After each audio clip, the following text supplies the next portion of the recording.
मैं आफिया। मैं हमेशा से एक मुर्दा लाश नहीं थी। मेरी भी जिंदगी थी, खुशियों से भरी। लेकिन 2 साल पहले मुझे हैवानियत के साथ मार दिया गया। मैंने किसी का क्या बिगाड़ा था? मेरी क्या गलती थी? मेरे साथ ही ऐसा क्यों हुआ? आप ही बताइए, क्या मुझे कभी इंसाफ नहीं मिलेगा? नमस्कार, मैं सोनाली कुलकर्णी क्राइम पेट्रोल सतर्क की श्रृंखला में आपका स्वागत करती हूँ। कई बार मीडिया का दबाव केस सॉल्व करने में अहम भूमिका निभाता है। जब कोई केस अखबार की सुर्खियां बनता है, टीवी पर उसे लेकर डिबेट होती है, तो स्वाभाविक रूप से जनता भी उस केस से जुड़ती है, जिससे पुलिस और प्रशासन पर उस केस को सॉल्व करने का दबाव बढ़ता है। आफिया का केस भी अखबार और न्यूज चैनल पर काफी उछला। यही नहीं, इलेक्शन के दौरान चुनावी मुद्दा भी बना। पर अफसोस कि इंसाफ के बजाय आफिया की अम्मी नज़मा को सिर्फ खोखले वादे और झूठी उम्मीदें ही मिली। मानो आफिया की केस फाइल नेताओं के लिए वोट बटोरने का एक जरिया बनके रह गई। आइए जानते हैं क्या थी आफिया की कहानी।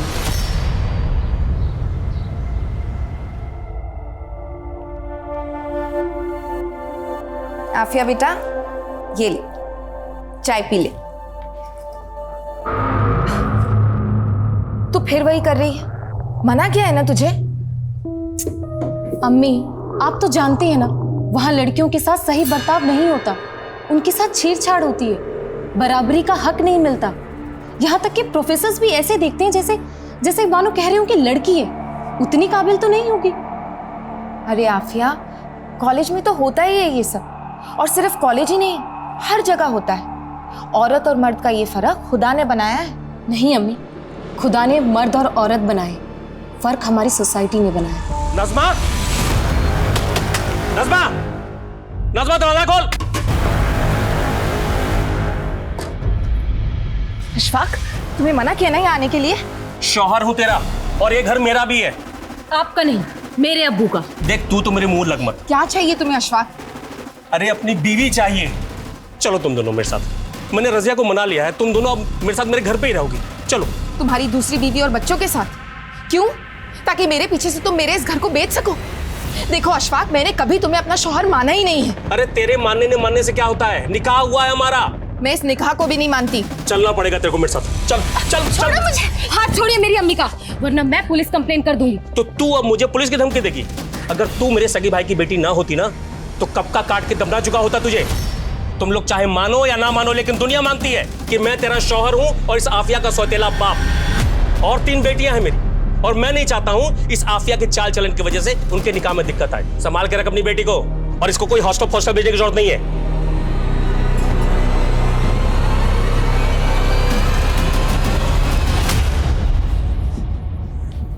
अम्मी, आप क्यों सहती हैं ये सब? तू नहीं समझेगी आफिया, ये दुनिया एक अकेली औरत के लिए कितनी जालिम है। प्लीज अम्मी, आप ये औरत होने की दुहाई मत दो।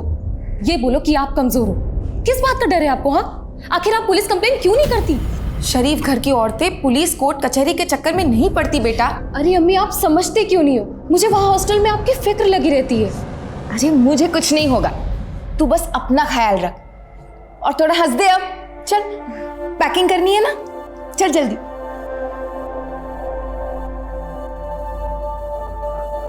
ये ले आफिया, कुछ पैसे रख ले।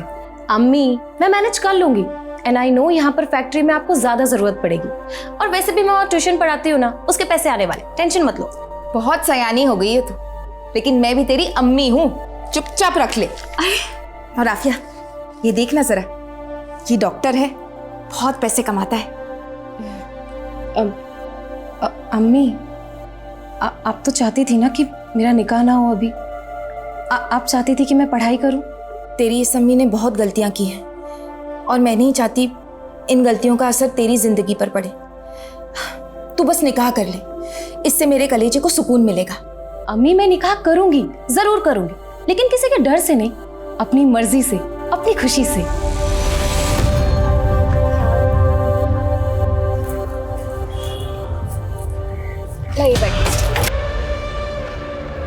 अच्छा अम्मी, आप जाइए। मैं रुकती हूँ ना बस आने तक। अरे अम्मी, आपको काम के लिए देरी हो जाएगी, आप जाइए ना, मैं बस लेकर चली जाऊँ। ठीक, ख्याल रखना अपना। खुदा हाफिज। खुदा हाफिज।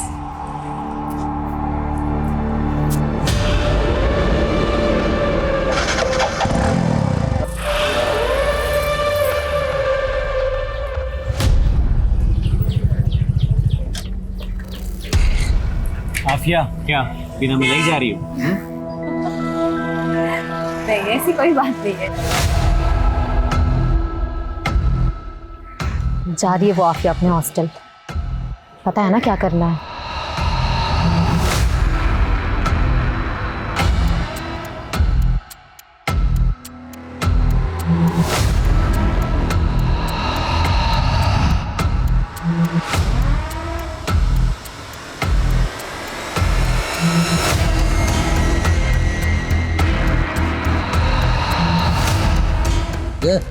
एक चाय देना।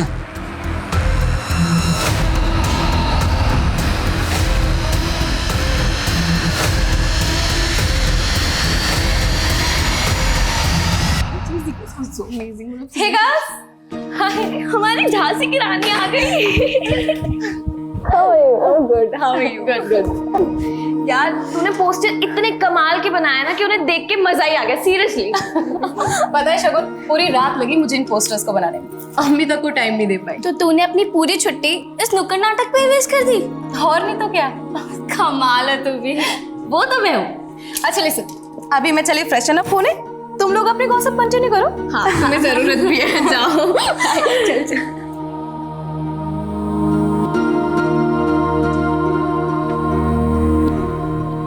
भैया, आज आप सभी की चाय मेरी तरफ से, लेकिन आप लोगों को भी प्रॉमिस करना होगा कि आप लोग हमारा नुक्कड़ नाटक वहां पर देखेंगे।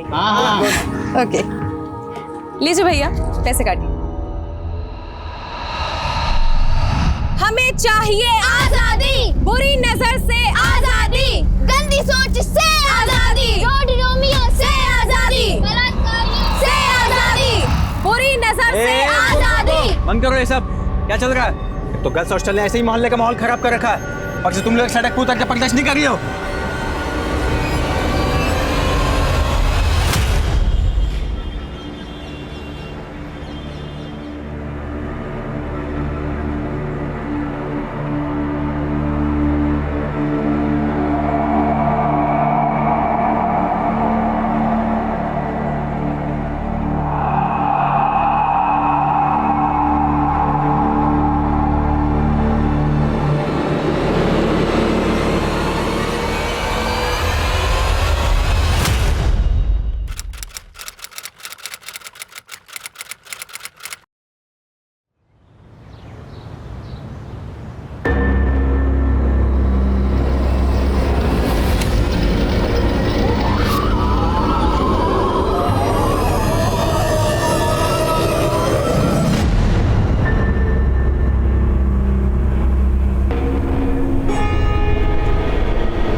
जय सर, आप यहाँ। आपको इस वक्त ड्यूटी ज्वाइन नहीं करनी चाहिए थी। विनय, ड्यूटी फर्स्ट। काम है तो करना पड़ेगा ना। सर, इस तरह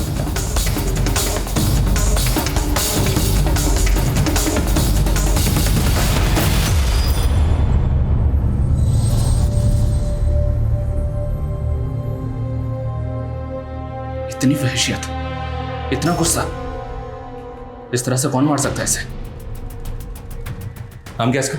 सर, लड़की का नाम आफिया खान, उम्र 21 साल, JMS कॉलेज की स्टूडेंट है और यहाँ हॉस्टल में रहती थी। ये देखिए सर, ये लेटर भी चिपका हुआ है। एक मिनट, चलो मिलते हैं तुमसे हम अगले जन्म।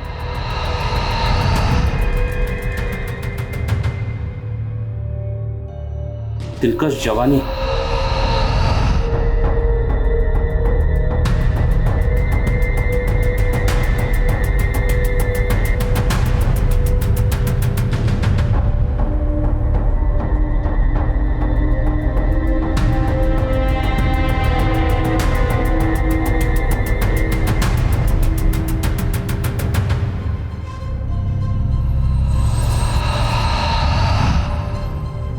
विनय, इसे उठाओ।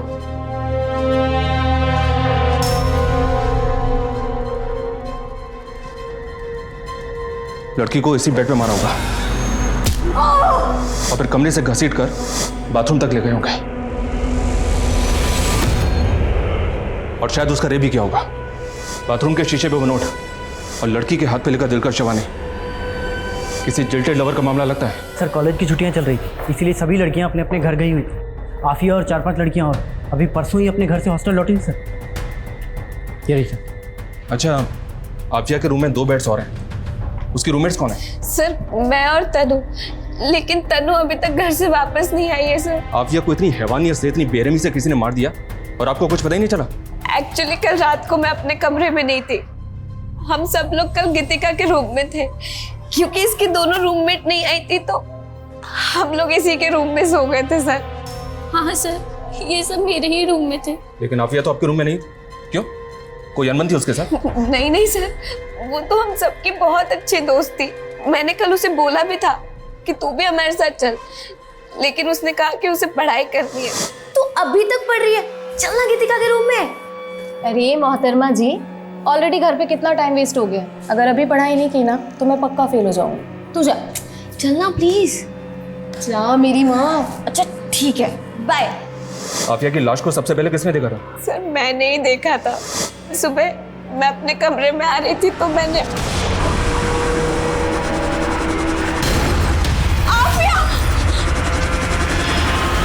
आफिया का किसी के साथ कोई अफेयर था? कोई ब्रेकअप हुआ था उसका? नहीं नहीं सर, जहाँ तक मैं आफिया को जानती हूँ ऐसा कोई भी नहीं था। हो सकता है कोई ऐसा हो जो उसे पसंद करता हो, कोई जिल्टेड लवर टाइप। नहीं सर, ऐसा कोई भी नहीं था। लेकिन सर, इस हॉस्टल के बाहर के लड़कों से आफिया की कुछ प्रॉब्लम चल रही थी और कल भी कुछ हुआ था। हाँ सर, कल दोपहर को हम सब बाहर नुक्कड़ नाटक कर रहे थे, तभी आफिया की वहाँ कुछ लड़कों से लड़ाई हो गई थी। और ये क्या आजादी आजादी का नारा लगा रखा है? और कितनी आजादी चाहिए तुम्हें? आजाद तो मैं हूँ, लेकिन अब मुझे पूरी औरत जाति की आज़ादी चाहिए। हमें इज्जत चाहिए, बराबरी का हक चाहिए और हमें हमारे तरीके से जीने का अधिकार चाहिए। लेकिन ये बहुत बड़ी बात है, तुम जैसे लोगों को समझ में नहीं आई। चलो गर्ल्स। सुना, कहाँ जा रही? अभी मेरी बात खत्म नहीं हुई है। आइंदा किसी भी लड़की को उसकी मर्जी के बगैर हाथ मत लगाना। मुझे थप्पड़ मारा तूने? तेरी तो भाई छोड़ मुझे। छोड़ूंगा नहीं तुझे, सबके सामने नंगा करके रखूंगा। छोड़ूंगा नहीं तुझे मैं। गलती मेरी ही है सर। इन लोगों ने तो कहा था कि पुलिस में कंप्लेंट करते हैं, लेकिन मुझे लगा बाहर के लड़कों से कोई सीरियस प्रॉब्लम हो गई और पुलिस इन्वॉल्व हुई तो लड़कियों पर खतरा बढ़ जाएगा सर। लेकिन सर, मैंने ये नहीं सोचा था कि मेरे चुप रहने से ये सब हो जाएगा। आपके हॉस्टल में और कौन कौन मेल है? बस एक गार्ड मेल है और यहाँ तो कुक भी फीमेल है। आफिया का रूम यहाँ 3rd फ्लोर पे है और इस 3rd फ्लोर पे आने के लिए सिर्फ एक ही रास्ता है, ये सीढ़ियों से। एक काम करो, उस सिक्योरिटी गार्ड को भी अपनी कस्टडी में लो और वो लड़के जिनके साथ आफिया का झगड़ा हुआ था। Okay sir.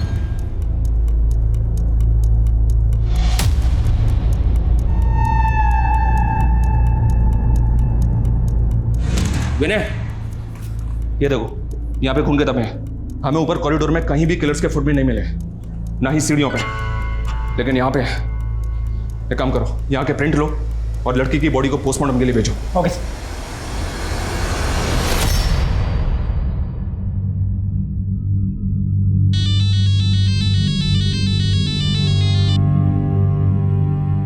मना किया था ना मैंने कि आफिया को हॉस्टल मत भेजना, तूने उसे फिर से हॉस्टल भेज दिया। मर गई वो, अब चैन मिल गया तुझको।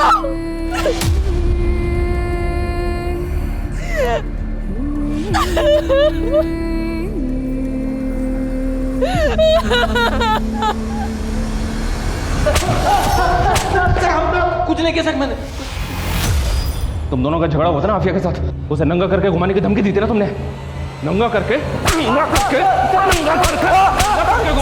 मैंने बस गुस्से में बोल दिया था सर, बस गुस्से में बोल दिया था। वो फालतू की नारेबाजी कर रही थी बहुत। बड़े समाज सुधारक बनते हो ना तुम दोनों, हाँ? विनय, इन दोनों समाज सुधारकों की अच्छी तरह से खाल खींचो, तोड़ो इन दोनों को। कुछ नहीं किया सर हमने।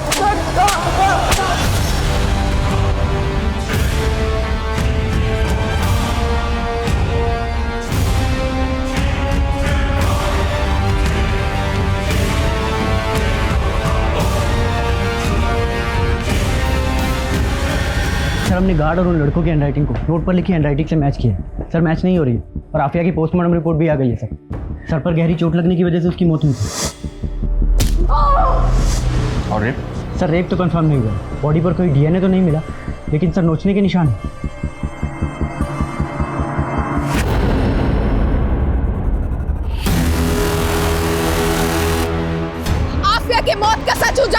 करो, उजागर करो, उजागर करो। आफिया के कातिलों को सजा दिलाओ, सजा दिलाओ, सजा दिलाओ। पुलिस प्रशासन की मर्जी नहीं चलेगी, नहीं चलेगी, नहीं चलेगी। पुलिस प्रशासन, हाय हाय, पुलिस प्रशासन, हाय हाय। आफिया का केस वक्त वक्त पर चर्चा में आता रहा, लेकिन सिर्फ अल्पसंख्यक को लुभाने के लिए एक चुनावी मुद्दा बनकर। सही मायनों में केस में कोई खास प्रोग्रेस हुआ ही नहीं। नेता आफिया को न्याय दिलाने के बड़े बड़े दावे करते, आश्वासन देते, अफसोस जताते, लेकिन जमीनी स्तर पर हकीकत यही रही कि आफिया का केस कोर्ट केसेस की ढेर में पड़ा धूल खा रहा था। पर ढेरों नाकामियों के बाद भी आफिया की मां मायूस नहीं हुई, डटी रही और आखिरकार उसका सब्र रंग लाया। हमारी पार्टी माइनॉरिटीज के वेलफेयर के लिए काम करती है, यही एजेंडा है हमारा, इसलिए हमारी इस बच्ची को न्याय मिलना ही चाहिए। सर, आफिया के केस की चार्जशीट दायर हो चुकी है। वो सब मुझे कुछ नहीं मालूम, कैसे भी हो इस केस को रीओपन करवाइए। मैं तो कहता हूं कि इस केस को आप क्राइम ब्रांच को सौंप दीजिए।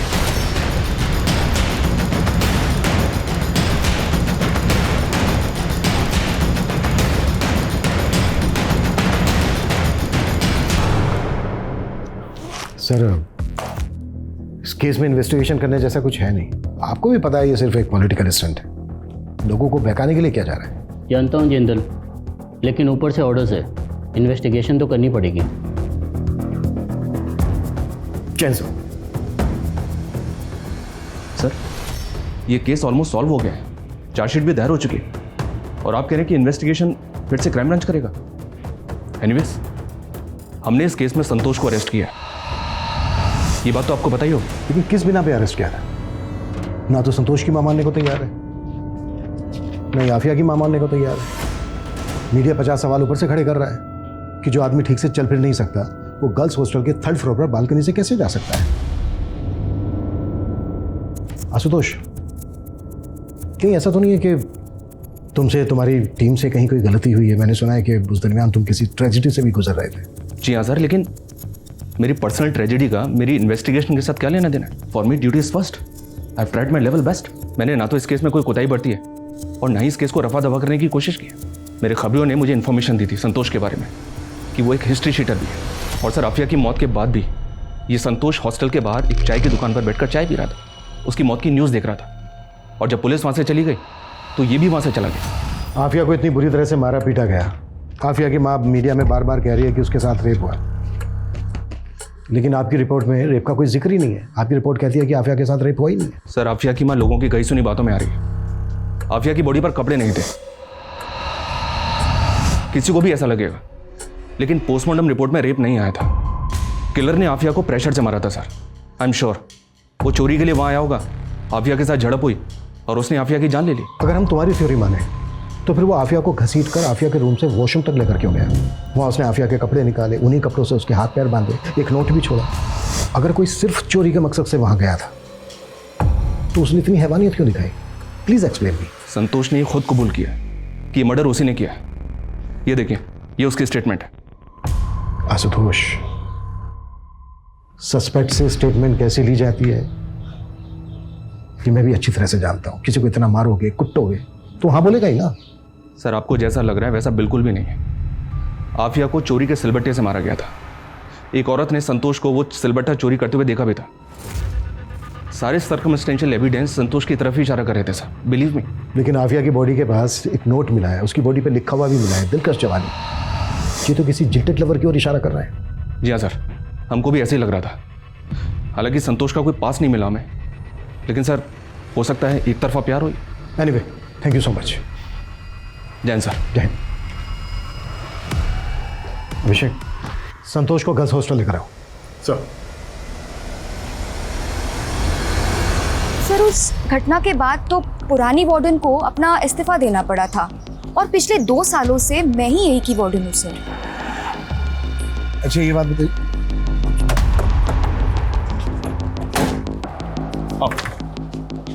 सर, ये संतोष है। साहब, मैंने कुछ नहीं किया है साहब। तू स्टेटमेंट दे चुका है अपना पहले ही। साहब, उन लोगों ने बहुत मारा था साहब। सच बोल रहा हूँ साहब, मैंने कुछ नहीं किया। ठीक है, रोना बंद करो। इधर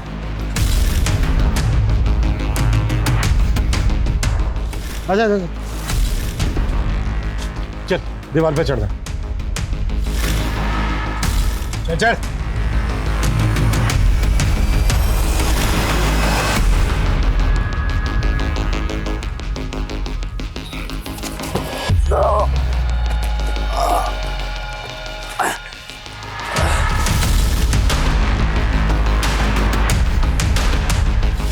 संतोष, इस बोरी को घसीटते हुए वॉशरूम तक लेकर जाए।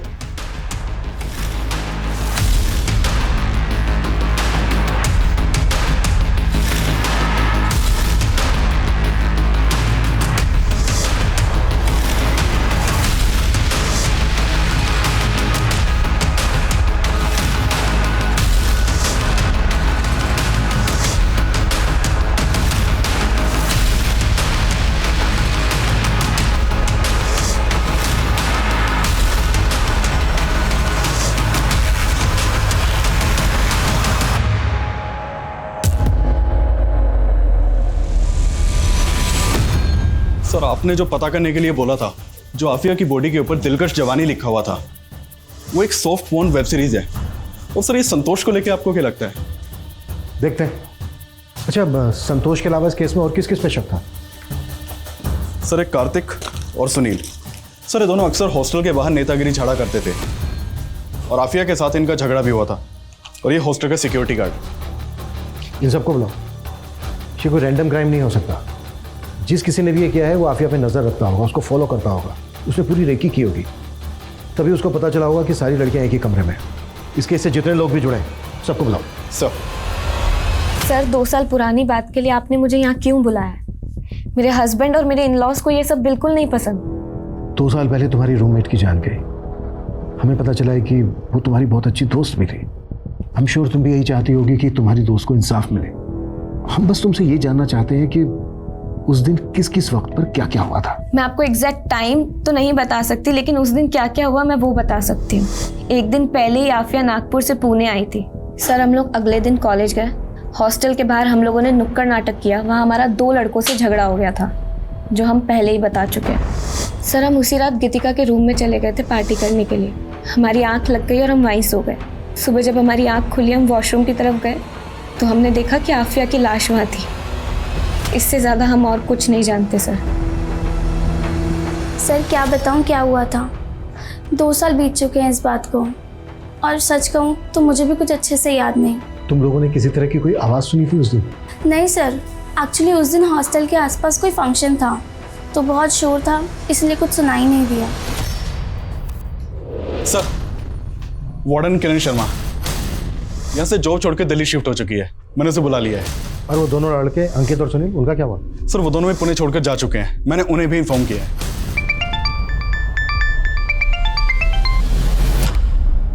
तुम्हारी वजह से मैं पंगे में फंसी हूँ। अब क्या चाहिए? क्यों फोन किया है?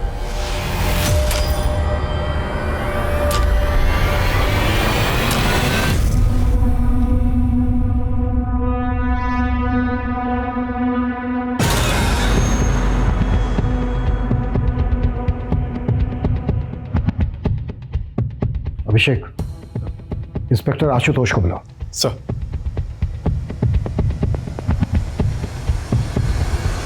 क्राइम स्पॉट या हॉस्टल के कॉरिडोर में कहीं पर भी फुटप्रिंट नहीं मिले। Right sir. लेकिन स्टेयर्स के पास मिले। इतना तो साफ है कि किलर के जूतों पर आफिया का खून लगा हुआ था। उस हिसाब से तो कॉरिडोर में भी मिलने चाहिए थे। जी हाँ सर, हमको भी ऐसे ही लगा था। फिर हमने सोचा कि शायद किलर ने वहां से निकलने से पहले पहुंचते होंगे। अपने शूज पर ये ब्लेड लगाओ।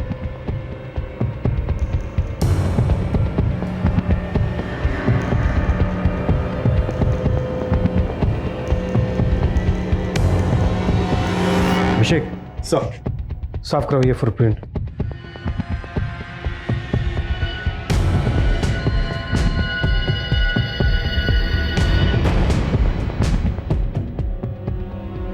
किलर ने अगर खुद अपने फुटप्रिंट साफ किए होते तो हल्के से रह जाते। जैसे कि देखो ये रह गए।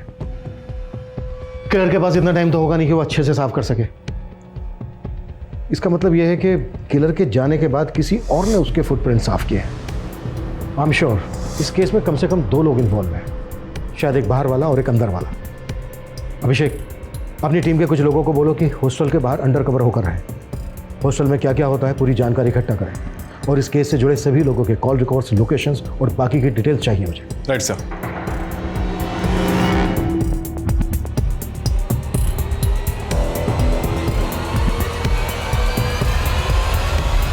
सर, लोगों की बातों से मैं इतना परेशान हो गई थी कि मुझे पुणे छोड़कर दिल्ली शिफ्ट होना पड़ा।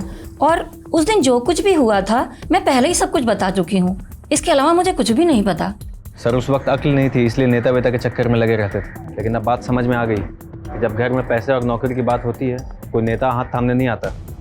सर पहले ही हमारी बहुत बदनामी हो चुकी है, बीवी बच्चे वाले हैं सर हम। सर बहुत मुश्किल से हमने फिर से अपनी ज़िंदगी शुरुआत की, अब हमें बख्श दीजिए सर। हमें पुलिस वालों ने बहुत मारा साहब, हम तो बोल बोल कर थक गए थे कि हमने कुछ नहीं किया। वो तो माता रानी का शुक्र है कि आप लोगों ने उस राक्षस को पकड़ लिया, वरना तो हमें सूली पर चढ़ा देते। गरीब की सुनता ही कौन है। सर कोई छोटा सा भी ऐसा क्लू नहीं मिल रहा है जिससे हम ये जान पाए कि इसमें किसी और की इन्वॉल्वमेंट है, पर हम कोशिश कर रहे हैं sir. I will keep you update sir. Abhishek sir, call records की क्या अपडेट है? सर ये उन सबके ही मोबाइल रिकॉर्ड्स हैं सर, बाकी सब तो क्लीन है। एक बस गीतिका के मोबाइल पे नागपुर से कॉल आ रहे थे, वो भी आफिया के घर के पास के पीसीओ से। इससे क्या साबित होता है? हो सकता है उसकी कोई जान पहचान वाला हो सकता है सर, लेकिन गौर करने वाली बात यह है कि गीतिका को 2 साल पहले तक ये कॉल्स आ रहे थे और आफिया के मर्डर के बाद से गीतिका को ये फ़ोन कॉल आना बंद हो गए। और अब जब ये केस दोबारा से रीओपन हुआ है तो गीतिका को उसी पीसीओ से दोबारा फ़ोन आ रहे हैं। बुलाओ गीतिका को। सर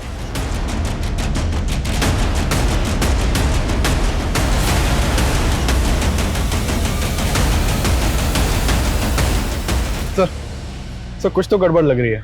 सर गीतिका को बुलाने के लिए एक टीम उसके रेंटेड घर पे भेजी थी, तो नेबर से पता चला कि वो तो घर छोड़ के जा चुकी है।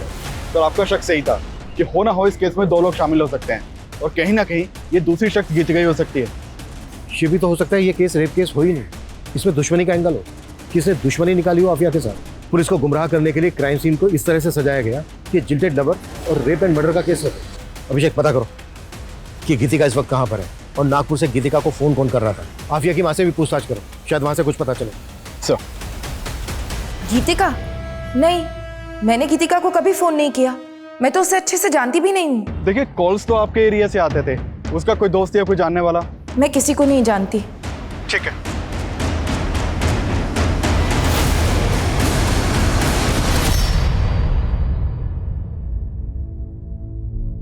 जी भाईजान, सबसे ज्यादा नंबर लाई है आपकी आफिया।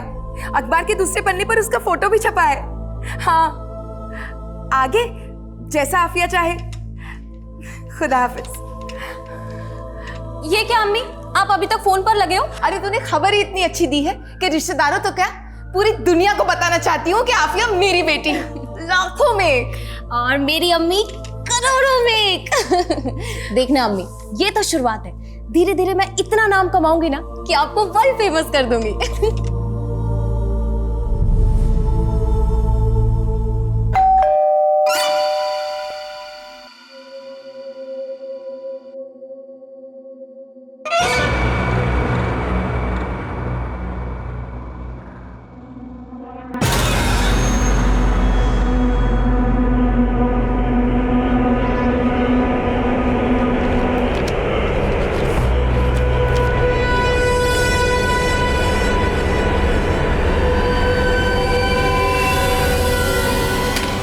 लिखा है कि बेटे सिद्धार्थ ने मेरी बच्ची को मारा है। अब समझ आया, अपने संतोष जैसे आदमी को केस में फंसाया ताकि केस को रफा दफा कर सके।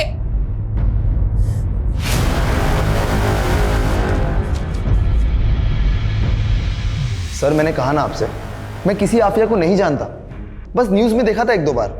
हमने तुम्हारी 2 साल पहले की मोबाइल डिटेल्स निकलवाई थी। आफिया की फ्रेंड शगुन, जानते हो ना, बहुत बातचीत होती थी, दोनों में टच में थे, मिलना जुलना भी था। हाँ सर, मेरा सिद्धार्थ के साथ अफेयर चल रहा था। सर मैंने आपसे एक बात छुपाई थी।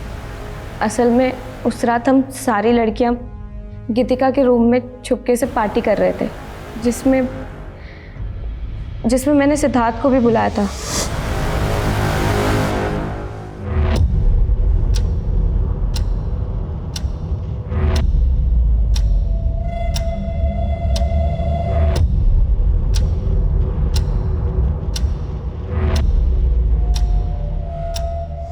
हाँ सर, मैं वहाँ पर गया था, लेकिन 1 घंटे में वापस आ गया। उसके बाद वहाँ पर क्या हुआ मुझे कुछ नहीं पता सर। सर सिद्धार्थ झूठ बोल रहा है। हम लोग तो बीच पार्टी से ही निकल गए थे और निकलकर हम लोग दूसरे कमरे में चले गए थे।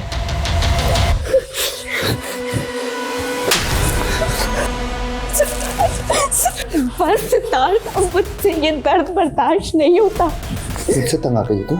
हाँ? मर जाके तो। सर जानवर था वो जानवर, उसे तो प्यार का मतलब ही नहीं पता था, इसीलिए मैंने उससे ब्रेकअप कर लिया। सर सिद्धार्थ वहां से गुस्से में निकला था और मैं रोते रोते उसी कमरे में सो गई। सर मैंने अगले दिन देखा तो आफिया की मौत हो चुकी थी। सर मैं दावे से कह रही हूँ, आफिया को सिद्धार्थ नहीं मारा है। वजह? सिद्धार्थ आफिया को क्यों मारेगा? लड़कियों के शरीर के साथ खिलवाड़ करना शौक है उसका। हाँ, लेकिन आफिया के साथ तो रेप हुआ ही नहीं। सर आफिया के साथ रेप हुआ था, उसे देख के साफ साफ पता चल रहा था कि उसका रेप हुआ था, लेकिन सर पुलिस वालों ने ये बात दबा दी थी। उस वक्त सब लोग यही बात कर रहे थे।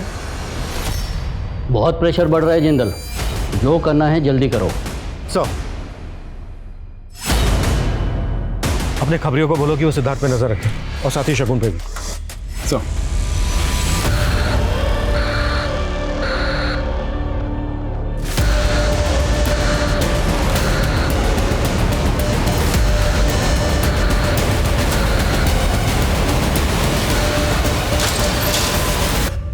सर ये सिद्धार्थ तो बार बार यही कह रहा है कि वो उस रात वहां था ही नहीं। नेता का बेटा है, इतनी आसानी से थोड़ी ना टूटेगा। नजर रखो इस पर। इस केस में बार बार यही बात उठ रही है कि रेप हुआ था, रेप नहीं हुआ था, रेप हुआ था, रेप नहीं हुआ था। एक काम करो, जिस डॉक्टर ने पोस्टमार्टम किया था उससे मिलो।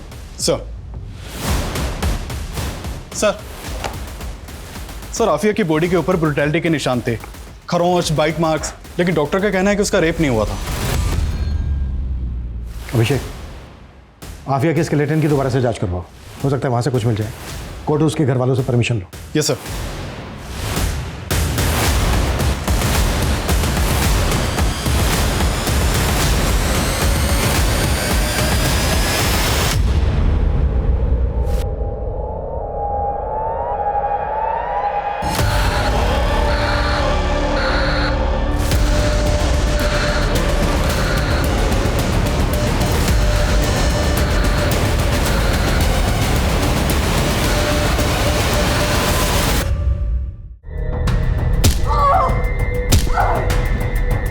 इतनी वहशियत, इतना गुस्सा, इस तरह से कौन मार सकता है इसे?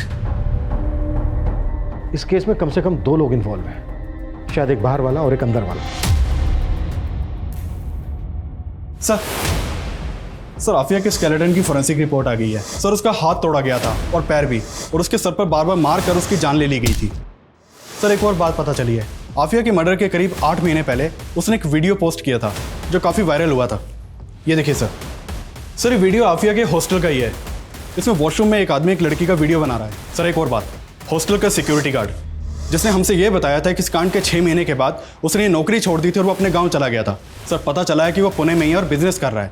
खबरियों ने बताया कि आफिया के मर्डर के बाद उसके पास काफ़ी पैसे आना लगा था। बुलाओ। सर बताते हैं साहब, हमें ये पैसे उस हॉस्टल की वार्डन किरण मैडम ने दिए थे। किरण मैडम शादीशुदा थी, लेकिन यहाँ अपने पति से अलग रहती थी और उनका अफेयर भी चल रहा था अनिल राठी के साथ में। वो हमेशा यहाँ आया जाया करता था और उसका आफिया के साथ में पंगा भी हुआ था। उसकी इतनी हिम्मत हुई कैसे? हर जगह मेरी बेइज्जती हो रही है। अरे तुम्हें ताका-झाकी करने की जरूरत क्या थी? और वीडियो बनाया क्यों? तुम्हारे चक्कर में मेरी भी जॉब जाएगी। आफिया प्लीज, अनिल से गलती हो गई और वो वीडियो सोशल मीडिया से हटा दो। और अगर कॉलेज कमेटी पूछे तो बोलना कि वीडियो बिल्कुल नकली था। सॉरी मैम, लेकिन मैं ऐसा बिल्कुल नहीं करूँगी। आफिया, बहुत तमाशा हुआ था साहब हॉस्टल कमेटी में। अनिल का आना जाना भी बंद करवा दिया था। कमेटी ने वार्डन मैडम को एक मौका दिया था, लेकिन उसके बाद भी अनिल अक्सर छुप छुप कर वहाँ आया करता था। उस रात भी आया था? पता नहीं साहब, हम सो गए थे। जब सुबह उठे तो देखा कि किरण मैडम वहाँ जूते के निशान साफ कर रही थी। और अब तो वार्डन मैडम ने अपने पति को छोड़कर अनिल से शादी भी कर ली है। हाँ, मैं किरण से मिलने जाता था, लेकिन उस रात नहीं गया था। तो फिर गार्ड को इतने पैसे क्यों दिए थे? सर गार्ड ने मुझे फुटप्रिंट साफ करते हुए देख लिया था। वो मुझे ब्लैकमेल कर रहा था और मुझे लगा कि रात में अनिल आया हो। आफिया को बहुत बेरहमी से मारा गया था और आपके और अनिल के पास तो मोटिव भी था आफिया को तड़पा तड़पा के मारने का। सर सच में मैंने कुछ नहीं किया। लेकिन किरण का तो कहना है कि ये सारा किया जा तेरा ही है। नहीं नहीं, उसे कुछ गलतफहमी हुई थी। मैंने ऐसा कुछ नहीं किया सर। अनिल ने तो एक्सेप्ट कर लिया है कि उसने आफिया को मारा था। क्या?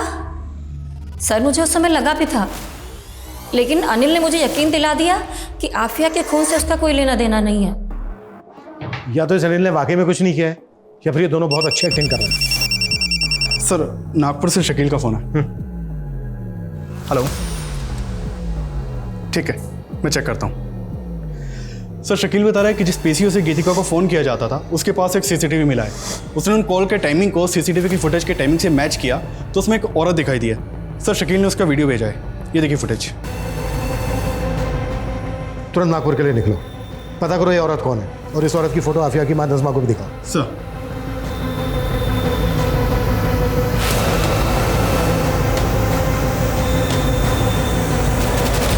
हाँ सर, मैंने फ़ोन किया था गीतिका को और बोला था कि उस आफिया पर नज़र रखे, क्योंकि आफिया का मेरे शौहर के साथ अफेयर चल रहा था।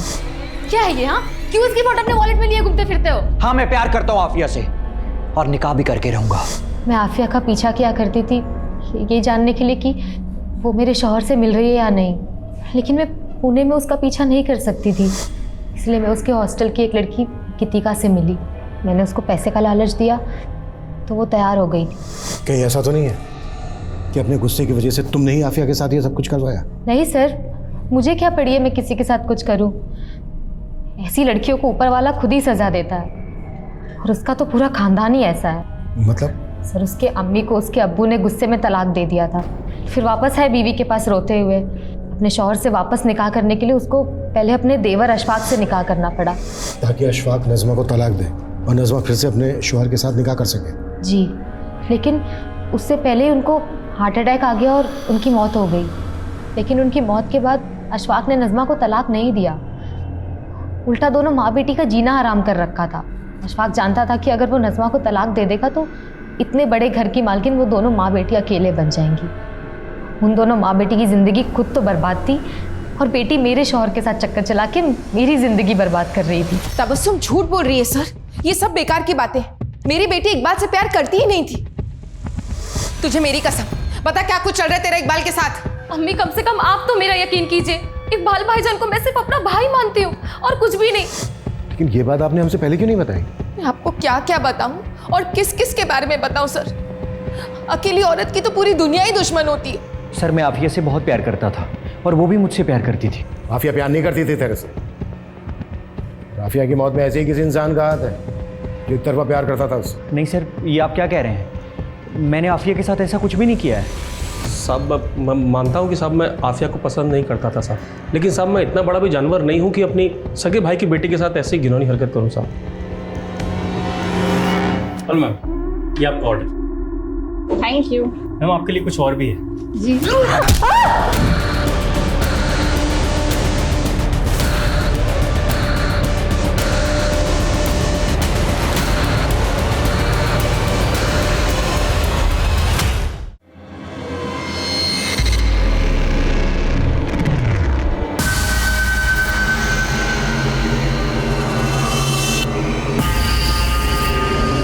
नहीं सर, मेरा सिद्धांत के साथ कोई अफेयर नहीं है।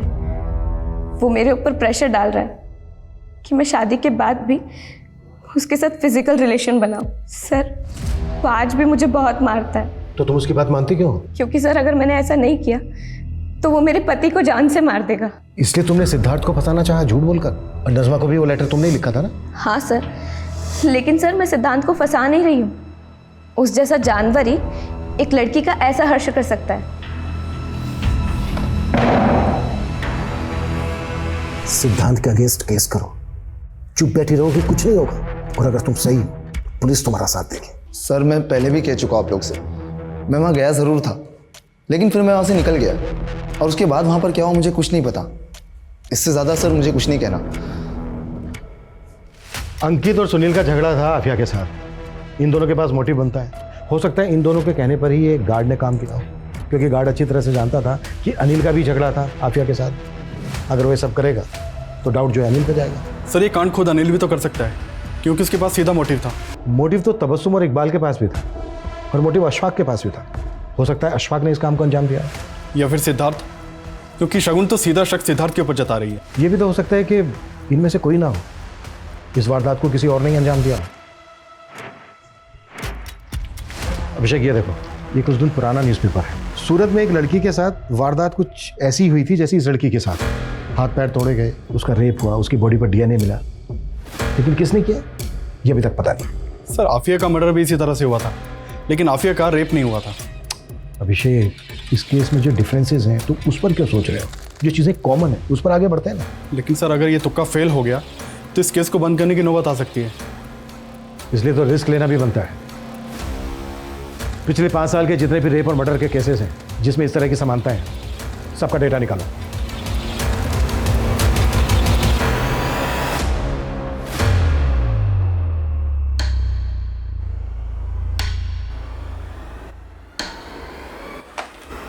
सर हमारे केस से सिमिलर 5 केसेस मिले हैं, भोपाल, गया, सूरत, धर्मशाला और औरंगाबाद में। सर सारे विक्टिम्स को तड़पा कर मारा गया था। इन 5 केसेस में सर 3 विक्टिम्स को मारने के बाद उनके साथ रेप किया गया था। डीएनए के ट्रेसेस तो मिले, लेकिन पुलिस किलर को नहीं पकड़ पाई।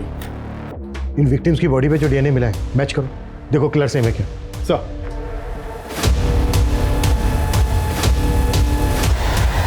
बाय मम्मा।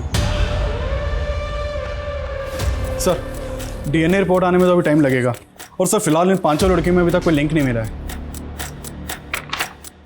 अभिषेक, लिंक है? याद है हॉस्टल की वो लड़की, क्या नाम था उसका? गीतिका। गीतिका ने कहा था कि उस रात हॉस्टल के आसपास कोई फंक्शन चल रहा था। ये देखो, इन सारे केसेस में भी आसपास कोई ना कोई फंक्शन चल रहा था। अभिषेक, पता करो इन सारे फंक्शंस में कोई आदमी कॉमन है क्या। सर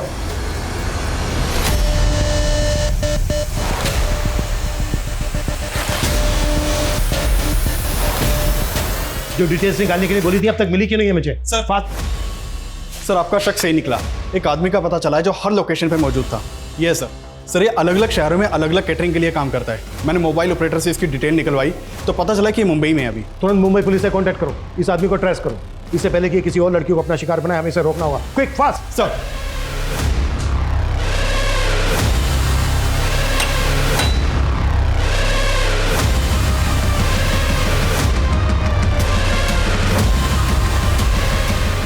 मैडम आपका order. Thank you. 1 minute ma'am.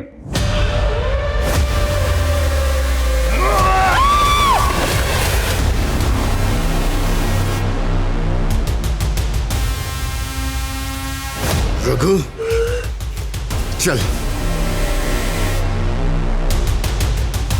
देख, शुरू से अब सच बताना शुरू कर। हमें दूसरे केसेस में भी डीएनए सैंपल मिले, इसलिए छुपाने से कोई फायदा नहीं है। छुपाना? छुपाना कौन चाहता है सर? पहले पकड़ लेते, पहले बता देता। हाँ, मैंने उन सारी लड़कियों का खून करके उनके साथ बलात्कार किया। हेलो मैम, आपके लिए ऑर्डर। Thank you. वो क्या है ना कि खून देखकर मुझे बड़ा मजा आता है। उसी से मैं वो क्या कहते हैं, एक्साइटेड होता। आफिया को क्यों मारा? उसके ऊपर तो मेरी बहुत पहले से नजर थी, पसंद आ गई थी वो मुझे, तो सोचा मिल के आता हूं।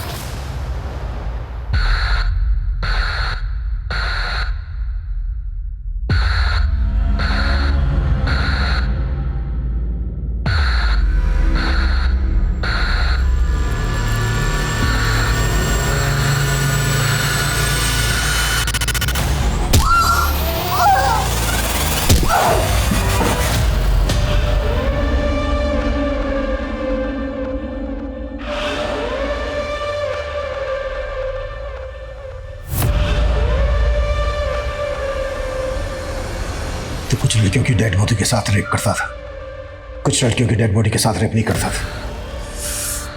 वो एक मेरी कमजोरी है। कभी कभी खून देख के भी गरम नहीं होता मैं। लेकिन वो लड़की मुझे चाहिए थी, इसलिए उससे वादा करके आया, फिर मिलेंगे अगले जन्म। अब अगले जन्म में मैं फिर उससे मिलूंगा सर।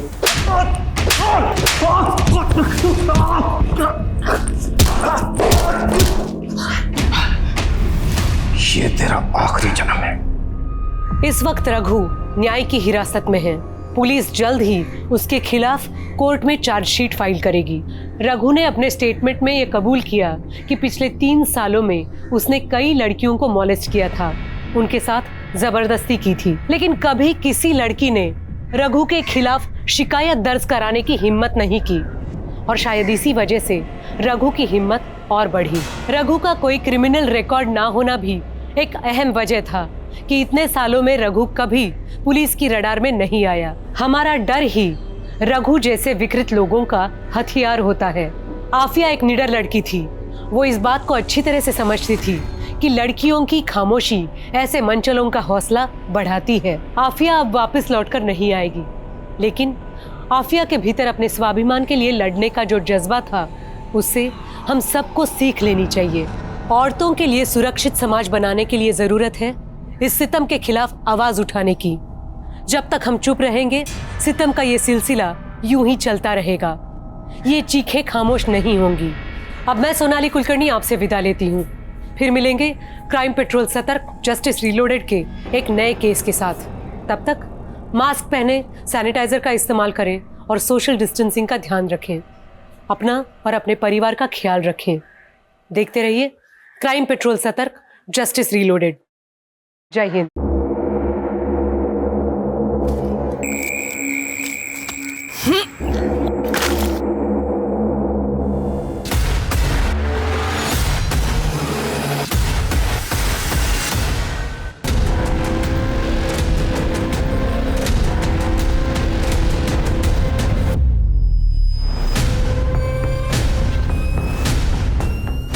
हा पाचोळा साफ करा सर. तुम्ही तिकडे बघा काय सापडतं काय.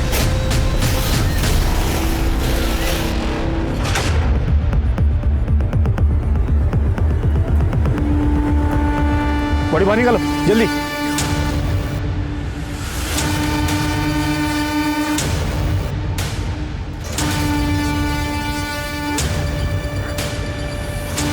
कौन है लड़की? नमस्कार, मैं सोनाली कुलकर्णी क्राइम पेट्रोल सतर्क के इस नए अध्याय में आपका स्वागत करती हूँ। 2019 के आंकड़ों की माने तो हमारे देश में हर रोज लगभग 79 मर्डर्स होते हैं। हाँ, रोज 79 मर्डर्स। इसका मतलब कम से कम 79 लोग हर रोज किसी की जान लेते हैं। पुलिस 3 बातों से केस सॉल्व करती है: क्राइम सीन से, सबूतों की बिना पर, लोगों के बयान से। पर कई बार कुछ ऐसे केसेस पुलिस के सामने आते हैं जिसमें ना एविडेंस, ना क्राइम सीन और ना ही कोई गवाह सही होता है। ऐसे केसेस में पुलिस और गुमराह हो जाती है और ये कई कारण से होता है। कई बार मर्डर रिपोर्ट ही देर से होता है, जिससे एक क्राइम सीन मैनिपुलेट हो जाता है। कई बार लोग एक दूसरे को बचाने के लिए गलत बयान दे देते हैं।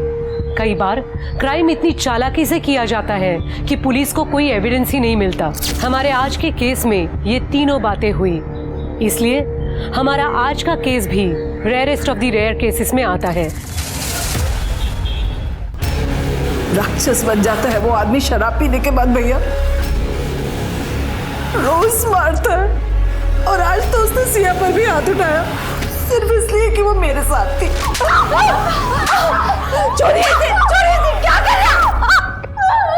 भैया, भाभी, मैं अब उसके साथ नहीं रह सकती। मैं नहीं जाऊंगी वहां वापस। दीदी, ये तो हर घर में होता है। इसका मतलब ये थोड़ी होता है कि आप अपना घर छोड़ के दूसरे के घर चले आइए। क्या हर घर में होता है? देखो, कोई अपनी बीवी को इस तरह से मारता है क्या? अरे जवान बच्ची का भी लिहाज नहीं किया। इसका ब्याह किया था घर बसाने के लिए, मार खाने के लिए नहीं। तो कहीं नहीं जाएगी, तू यहां रहे आराम से मेरे पास। अर्जुन जी बाबा, सामान ले और सामने कमरे में रख। मैं हेल्प कर देती।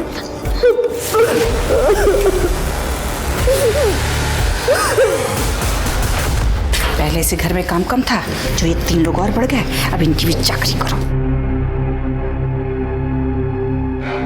मामी, मैं कुछ हेल्प कर दूं? अब हम लोग हो गए हैं तो आपका भी काम बढ़ गया होगा ना? नहीं बेटा, मैं कर लूंगी। और वैसे भी ननद की लड़की से काम नहीं करवाते। अरे सब्जी बाकी है, थोड़ी सी आलू छील दो ना। मैं करती हूँ, मैं करती हूँ। हाँ,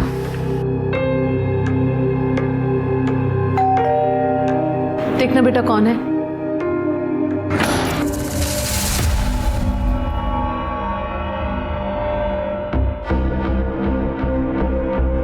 अरे आओ प्रवीण, आओ। नमस्ते अंकल। आज आज आज। अरे मधु, ये प्रवीण है, वो अपने सुभाष तरडे साहब है ना, उन्हीं का बेटा।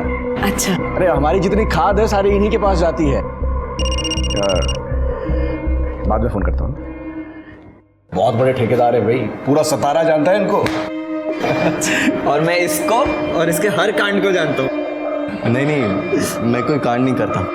दोनों बचपन के दोस्त हैं और मेरा आधे से ज्यादा काम ये दोनों ही करते हैं। अरे हाँ पापा, वो फर्टिलाइजर लोड करवाने थे, करवा दे। हाँ हाँ बेटा, जाओ जाओ जल्दी, शाबाश। चल रहा। अरे रुको रुको, कहाँ जा रहे हो बच्चों? पहले नाश्ता कर लो, काम बाद में कर लेना। आओ। अरे आओ पहले नाश्ता। प्रवीण, मैं तेरी आई से ना ये थाली पीठ बनाना सीखी हूँ, तो टेस्ट तो कर, देख कैसा हुआ है।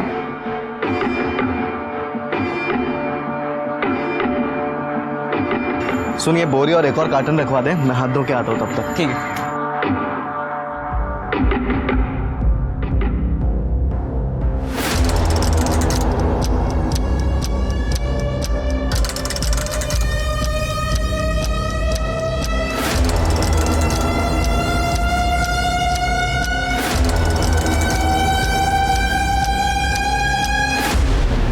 वो जो फर्टिलाइजर के बॉक्स है ना, उनको सही से रखो। इधर अबे साले, तेरे घर में तो खजाना ही खजाना है। हाँ, मिल बांट के खाना, समझा ना? अबे जा बे तुम। Asif, I missed you. Thank you, तुम पूरे से यहाँ तक आ गए मिलने मुझे। तेरे बिना मेरा भी बुरा हाल था। वैसे पुणे वापस आने का कोई इरादा? नहीं, पता नहीं, इस बार माँ पापा का बहुत गंदा वाला झगड़ा हुआ और पापा ने मुझे भी मारा। मुझे नहीं लगता मम्मी इस बार जल्दी वापस आएंगी। आसिफ, मुझे बस पुणे आना है तुम्हारे पास, पर मैं मम्मी का साथ भी नहीं छोड़ सकती ऐसे। समझ सकता हूँ, मन तो करता है तेरे बाप को पीट दूं। तुझे हाथ लगाया बेवड़ा। ये बता, यहाँ तो सब ठीक है ना? मामा और उनके बेटे अर्जुन तो ठीक है, पर मामी को पसंद नहीं आता कि हम यहाँ पर हैं। बोझ है हम उन पर। ये रख, और कुछ चाहिए तो बोल मेरे को। किसी बात की टेंशन मत लेना। हाँ आसिफ, मुझे पैसे नहीं चाहिए, मुझे बस पुणे आना है तुम्हारे पास। अगर नहीं आएगी तो उठा के लेके जाऊंगा तुझे। पर आसिफ, बस प्रे करो कि मेरे माँ पापा की सुलह हो जाए जल्दी से। तेरा रोज रोज का नाटक ही है। तू नहीं रहना चाहती मेरे साथ तो मत रहे, तलाक ले लेना। की कर इस मामले को। वाह, तुम रोज शराब पीते रहो, मुझे मारते रहो, मेरे बच्चों को मारते रहो। एक बात कान खोल कर सुन लो, ना मैं तुम्हें तलाक दूंगी और ना ही वापस आऊंगी। दीदी, पति से झगड़ा नहीं करते हैं। तुझे मेरे साथ नहीं आना है तो मत आ, पर मैं अपने बच्चों को यहाँ नहीं रहने दूंगा। खुशबू मेरे साथ आएगी। हाँ माँ, मुझे यहाँ गांव में नहीं रहना है, वापस पुणे जाना है। सुन लिया? बच्चे अपना अच्छा बुरा नहीं जानते, पर मैं जानती हूँ ना, ये यही रहेंगे मेरे साथ। अरे कैसे नहीं आएंगे बच्चे? तू हमेशा मेरे साथ ऐसे ही करती रही है। बच्चे हैं, इनकी जिंदगी बर्बाद। तू ज्यादा खबरदार मेरी बहन को हाथ लगाया तो यही जिंदा गाड़ दूंगा। बहुत मार लिया तूने, अब बस। बहुत हुआ तुम्हारा आतंक संतोष प्रसाद। अब वापस यहाँ आए ना तो पुलिस कंप्लेंट करूंगी डोमेस्टिक वायलेंस के लिए। तूने मेरे बच्चों को मुझसे अलग किया है, छोड़ूंगा नहीं तुझे, देख लेना। निकल यहाँ से।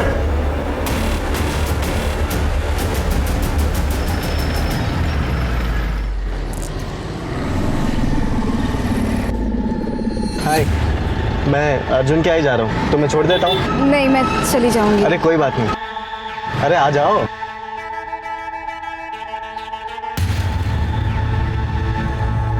गाड़ी तो तुम्हारी मस्त है। एकदम तुम्हारी तरह।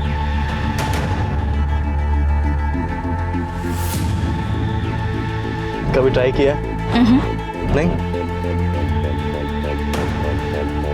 करोगी?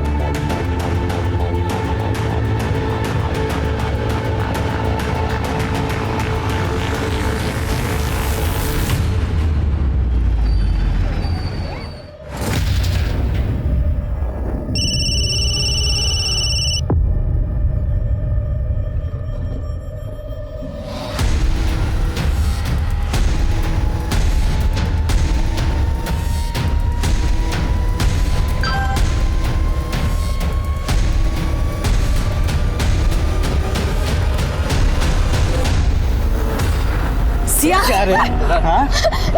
अर्जुन प्लीज नहीं, अर्जुन मत मारो और मारो।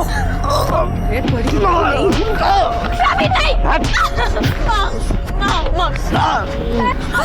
मैं पढ़ी लिखी नहीं हूँ, इसलिए देख रही हूँ ना मेरी क्या हालत है। और तुम्हें पढ़ाई लिखाई करने के लिए भेजा और पढ़ाई छोड़ के तू इसे मिल रही है। माँ मैं अपने हाथ जोड़ती हूँ, प्लीज आसिफ को छोड़ दो, मैं इससे कभी नहीं मिलूंगी माँ। उठ और वादा कर कि फिर कभी इस लड़के से नहीं मिलेगी। अर्जुन बस। आसिफ प्लीज वापस बताना, प्लीज। मेरी बेटी से दूर रहना तुम। चल सुन, वापस इधर दिखा ना तो इधर ही गाड़ूंगा, समझा? चल चल अंदर। आज के बाद इस घर से अकेली बाहर नहीं निकलोगी, समझी तुम? आई एम सॉरी, लेकिन मैं और आसिफ एक दूसरे को कॉलेज टाइम से जानते हैं। मैं उससे प्यार करती हूँ, वो मुझसे प्यार शर्म नहीं आती ऐसी बातें करते हुए? प्यार करने की उम्र है तुम्हारी?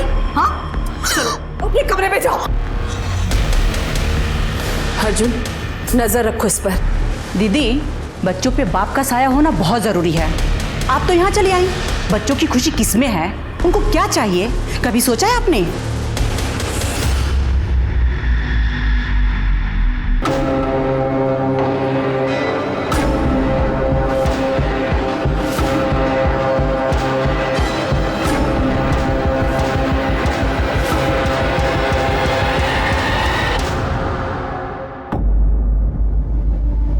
ये आज के लिए।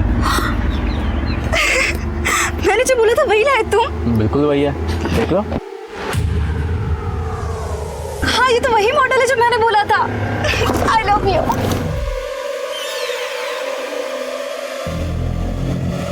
अगली बार के लिए क्या मिलेगा? जो तुम बोलो। क्या चाहिए तुम्हें? माँ से छुटकारा। मतलब? अरे यार उनको ना अपने सिवा और कुछ दिखता ही नहीं है। खुद की शादी तो संभली नहीं और दीदी का ब्रेकअप करवा दिया। भगवान जाने वो क्या करेंगे जब उनको हमारे बारे में पता चलेगा।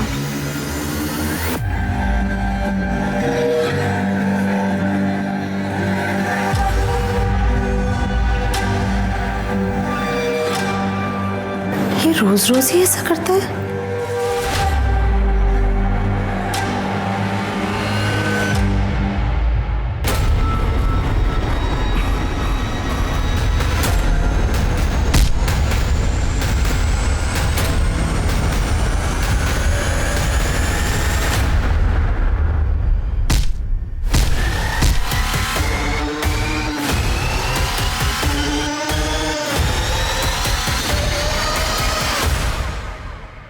मामा बाद में फोन कर। मामा मैं माँ का कब से फोन ट्राई कर रही हूँ, बंद आ रहा है। और वो कह रही थी कि पुणे पहुँच के कॉल करेंगी। मधु पुणे गई है? हाँ क्योंकि उन्होंने पापा से बात की थी ना डाइवोर्स की। कम से कम मुझे तो बताना चाहिए था। तूने पापा को फोन किया? उन्हें भी किया पर उनका भी बंद आ रहा है। अरे मधु का फोन बंद हो गया होगा, बैटरी गई होगी। मामा आप ट्राई कीजिए। मत कर, मधु ठीक होगी। तू जा।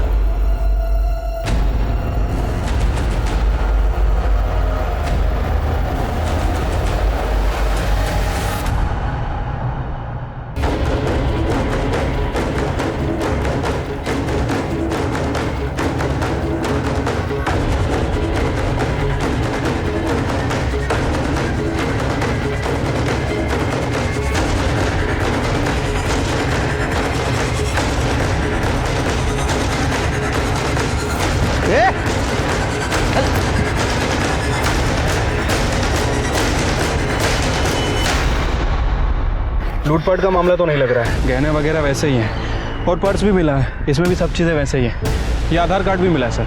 मधुमती प्रसाद, आइडेंटिटी तो मिल गई, फ़ोन वोन मिला? नहीं सर, फ़ोन वगैरह तो नहीं मिला है और एरिया भी काफ़ी सुनसान है, कोई सीसीटीवी भी नहीं है। आसपास कहीं ना कहीं सीसीटीवी होगा शिरके, फुटेज कलेक्ट करो। क्योंकि ये रहती थी विमान नगर में और इसकी बॉडी मिली है कातरज में, पैदल तो नहीं आई होगी। सीसीटीवी में ज़रूर कुछ ना कुछ मिलेगा। और ये आधार नंबर से कोई मोबाइल नंबर या अकाउंट नंबर लिंक करके पता करो। ठीक है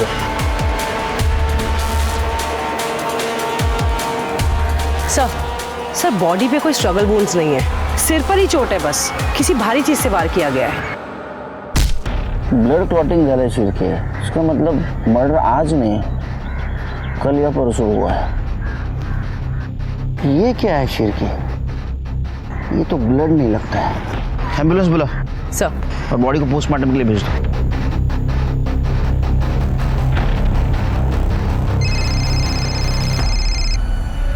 हेलो संतोष, मधु कहाँ है? वो तुझसे मिलने ही आ रही थी पुणे, उसका फोन बंद आ रहा है। तूने उससे फिर मारा तो नहीं? अरे भाग गई होगी अपने किसी यार के साथ, इधर नहीं आई और नहीं मुझे कुछ बताया उसने। देख संतोष, नाटक मत कर, बता मधु कहाँ है? रख फोन। संतोष सब ये ऐसे नहीं मानेगा, पुलिस के पास जाना पड़ेगा। ये तुम्हारी बीवी है? हाँ साहब, पर ये पिछले 5 महीने से सतारा में अपने भाई के घर में, और मुझे याद नहीं कि आखिरी बार मैं इससे कब मिला था। मर्डर करने के बाद लोगों को वैसे भी कुछ याद नहीं रहता। मर्डर? साहब मैंने नहीं मारा अपनी बीवी को, मैं 2 महीने से उससे मिला भी नहीं, मैं क्यों मारूंगा उसे? क्योंकि तेरे को उसको मारने की आदत थी। हमने आस पड़ोस में पता किया है तो किस तरह से बीवी को और बेटियों को मारता था। वैसे संतोष तो अच्छा आदमी है, लेकिन जब दारू पीता है ना, अपनी बीवी को बिना बात मारता है।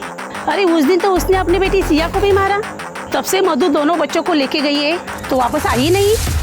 साहब माना कि मैं गलत था, पर पिछले 5 महीने से वो अपने भाई के घर है सतारा में, और मैं खुद गैरेज में रह रहा हूँ 2 महीने से साहब, और वहाँ उसका किसी से अफेयर भी हो गया है। मेरी बेटी ने खुद मुझे बताया। तो तेरे पास तो सबसे बड़ा मोटिव है उसको मर्डर करने का। मैंने नहीं मारा उसको उसके यार नहीं मारा होगा साहब। अच्छा, तो उसका बॉयफ्रेंड सातारा से पुनः उसको मारने के लिए आएगा? हाँ शिरके, इसके आला भाई चेक करो और पता करो मर्डर के दिन कहाँ था ये। मैंने नहीं मारा। अरे ये सब के सब मुसीबत है रे। पहले बेटी का चक्कर चल रहा था, फिर माँ गायब हो गई, और इन दोनों की जिम्मेदारी मेरे सिर पे छोड़ गई। अब करते बैठो इनकी चाकरी, नरक हो गई है जिंदगी एकदम से। अच्छा रखती हूँ फोन, चल बाय। दीदी, माँ कहीं तरुण के साथ तो नहीं, वो हमें ऐसे छोड़ के नहीं जाएंगी। सर संतोष झूठ बोल रहा है, मैंने उसका फ़ोन चेक किया था। सर मधु ने 2 दिन पहले फ़ोन किया था और सर उनकी काफ़ी लंबी बात हुई थी। लेकिन ये संतोष मानने के लिए तैयार ही नहीं है सर, कन्फेस ही नहीं कर रहा है। फिर के सातारा जाने की तैयारी करो, वहाँ जाके मधु के भाई से बात करते, वो बता सकता है कि मधु और संतोष में से क्या बात हुई थी कि मधु का मर्डर हो गया।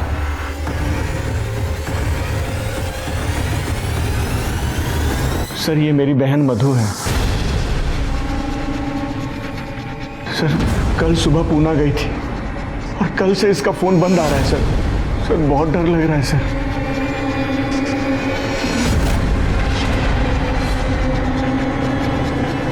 ठीक है, थोड़ी देर आप बाहर रुकिए। सर पुणे पुलिस आई है। ठीक है, पाठो देना। हाय। अरे केळकर, कैसा आए? मस्त मस्त है। By the way, PSI Gokhale sir. Deepak Gokhale, PSI Sachin Shirke. Hello sir. Hello. My right hand. Hello. Tripti my left hand. Hello.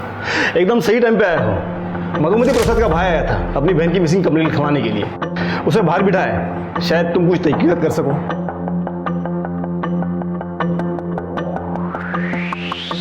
Mister Ashok, ये इंस्पेक्टर केळकर, पुणे पोलीस, आगे की तहकीकात यही करेंगे। गोहित केळकर, काय मदत लागली तर कळे तुमच्यासोबत असतील। Good luck. क्या हुआ सर? आपको मधु के बारे में कैसे पता? हमें आपकी बहन मधु की लाश मिली।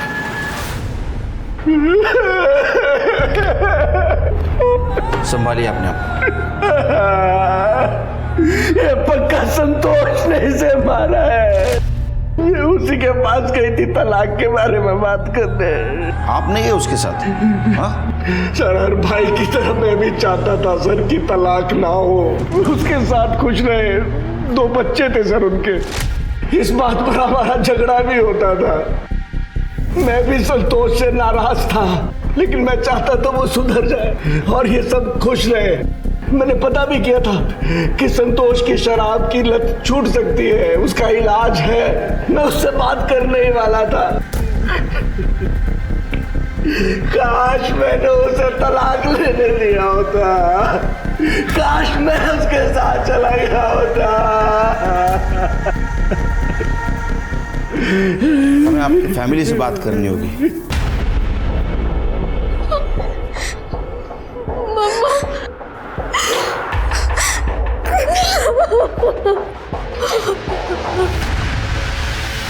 संतोष ने बताया मधु का किसी के साथ अफेयर चल रहा था।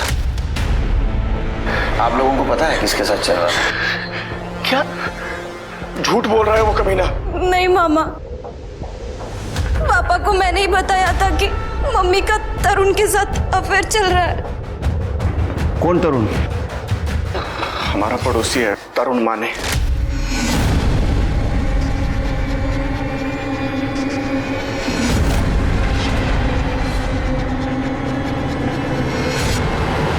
खुशबू, तुमने मुझे पहले क्यों नहीं बताया? वो क्योंकि माँ ने मना किया था। आपसे 12 साल छोटा है वो। तो क्या हुआ? वो प्यार करता है मुझसे। और पापा, उनका क्या? सिया, तुम जानती हो कि वहां जाकर भी कुछ बदलने वाला नहीं है। तुम्हारे पापा कभी नहीं सुधरेंगे और सपना भाभी भी यहाँ ज्यादा दिन रहने नहीं देंगी हम लोगों को। तरुण इंजीनियर है, जॉब है उसका। मैंने उससे कहा है कि वो मुझे भी कुछ काम दिला देगा, हम अलग रह सकते हैं, फिर से सब कुछ ठीक हो सकता है। देखो माँ, अगर आपको सही लगता है तो मैं आपके साथ हूँ। मैं बस इतना कह सकती हूँ।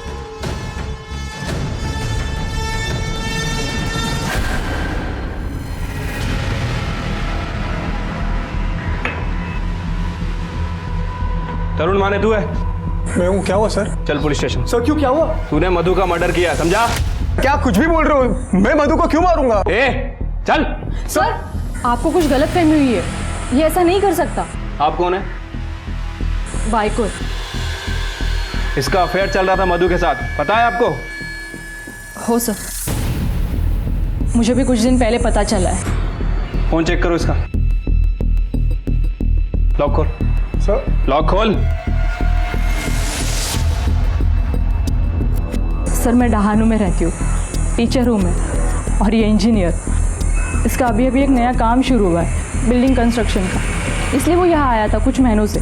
हर सैटरडे संडे मुझसे मिलने आ जाता था, लेकिन पिछले कुछ हफ्तों से नहीं आ रहा था। तो मैंने सोचा जाकर मैं उसे सरप्राइज़ दूँ, इसलिए मैं यहाँ आ गई और मैंने देखा कि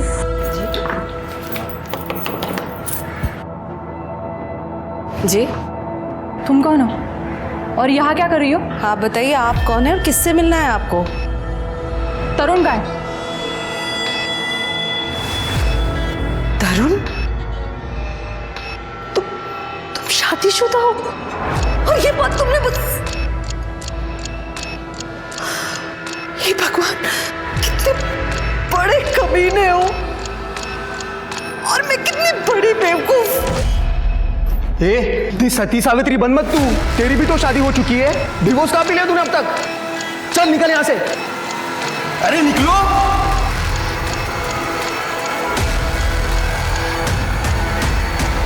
ये संडे की बात है ना? नहीं सर, सैटरडे की। सैटरडे की? और मधु का मर्डर हुआ था मंगलवार के दिन और आज है गुरुवार। सर, ये देखिए,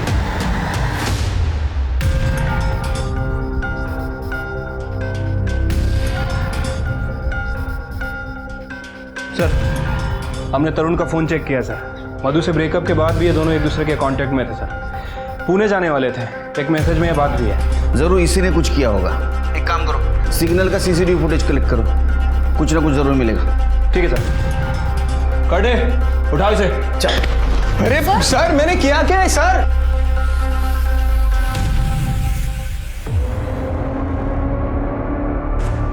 मैं जानता हूं कि जो कुछ भी हुआ है बहुत बुरा हुआ, लेकिन मैं तुमसे प्रॉमिस करता हूं जब तुम 18 साल की हो जाओगी तो मैं तुमसे शादी करूंगा। लेकिन प्लीज पुलिस को कुछ भी मत बताना, प्लीज। नहीं बताऊंगी। I love you.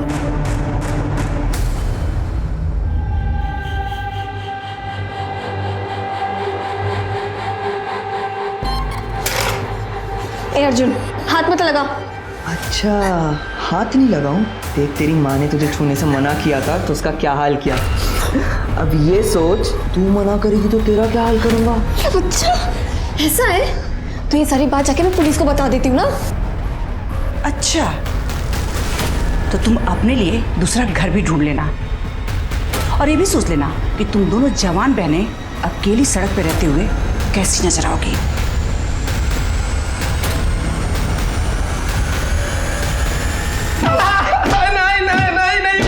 ए, चिल्ला मत, खड़े रह, चल। सर मैंने नहीं मारा है। खड़े, चलो बरा।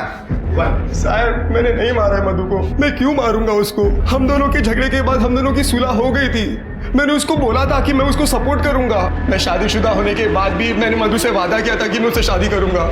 मैं सच में उससे बहुत प्यार करता था सर। आप ठीक तो है? सॉरी, वो मैं कभी कभी यहाँ अकेलेपन के लिए आ जाती हूँ। आई एम सॉरी, मैं चलती हूँ। नहीं, रुकिए रुकिए, तो चलिए साथ में अकेलापन बांटते हैं। मेरी तबीयत खराब थी इसलिए मैं ऑफिस से जल्दी आया। चाय पियेंगी आप? प्लीज, मैं बहुत अच्छी चाय बनाता हूँ। I insist, please. Thank you so much. एक चाय।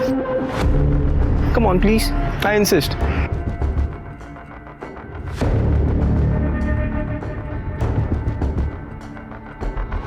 पति से कोई उम्मीद नहीं है, भाई के घर ज्यादा रही तो उसका घर टूट जाएगा। कभी कभी जी करता है जाकर कहीं मर जाऊं मैं। करूं तो क्या करूं मैं? हे, ऐसा नहीं कहते।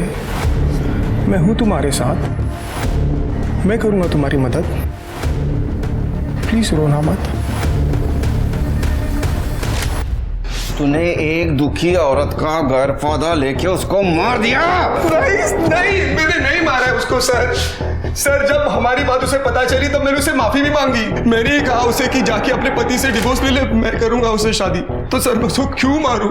मर्डर वाले दिन तुम दोनों पुणे में क्या कर रहे थे? सीसीटीवी में दिखे हो तुम सातारा चौक में। सर मैं पुणे क्यों जाऊंगा? मैं अपने काम से जा रहा था, उसको रास्ते में ड्रॉप कर दिया सर, फिर मैं निकल गया अपने काम के लिए। मैं सर क्यों पुणे जाऊं? तुला फार सोपं वाटतंय ना सगळं? हाँ शिर्के, इसको पुणे लेके चलो ट्रीटमेंट के लिए, बराबर बात करेगा।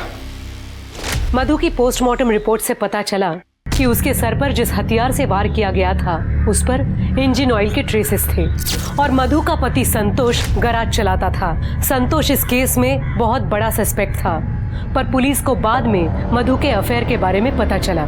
मधु अपने से काफी छोटी उम्र और शादीशुदा लड़के तरुण के साथ रिलेशनशिप में थी और मौत के वक्त तरुण उसके साथ था। वो भी उस वक्त पुणे जा रहा था और तरुण इस केस का प्राइम सस्पेक्ट बन गया, पर कोर्ट में हार्ड एविडेंस ना होने की वजह से वो रिहा हो गया। वैसे मुझे वैनी का फोन आया था, बोल रही थी कि उनकी कोई कजिन सिस्टर है शादी के लिए। मेरी हालत देख रहा है ना, बिल्कुल नहीं करनी है, बिल्कुल नहीं। सर ये देखिए सर, मधुमती प्रसाद की बेटी सिया का वीडियो सर ये वीडियो सतारा से अपलोड हुआ है सर, अर्जुन ने से अपलोड किया है।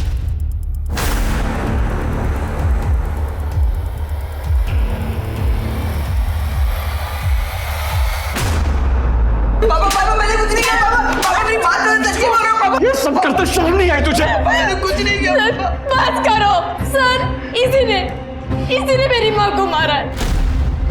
नहीं सर मैंने ऐसा कुछ नहीं किया सर, ये झूठ बोल रही है सर। तू झूठ बोल रहा है सर मेरी माँ ने इसे वीडियो देखते हुए पकड़ लिया था।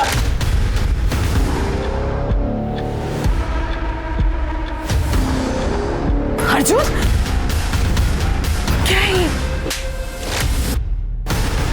और जब मैंने ये बात मामा और मामी को बताई तो इन लोगों ने कुछ नहीं किया। बुआ सॉरी बुआ। चुप कर भाभी, देखिए क्या किया इसने। सिया के वीडियोस निकाले हैं क्या? देखिए आप।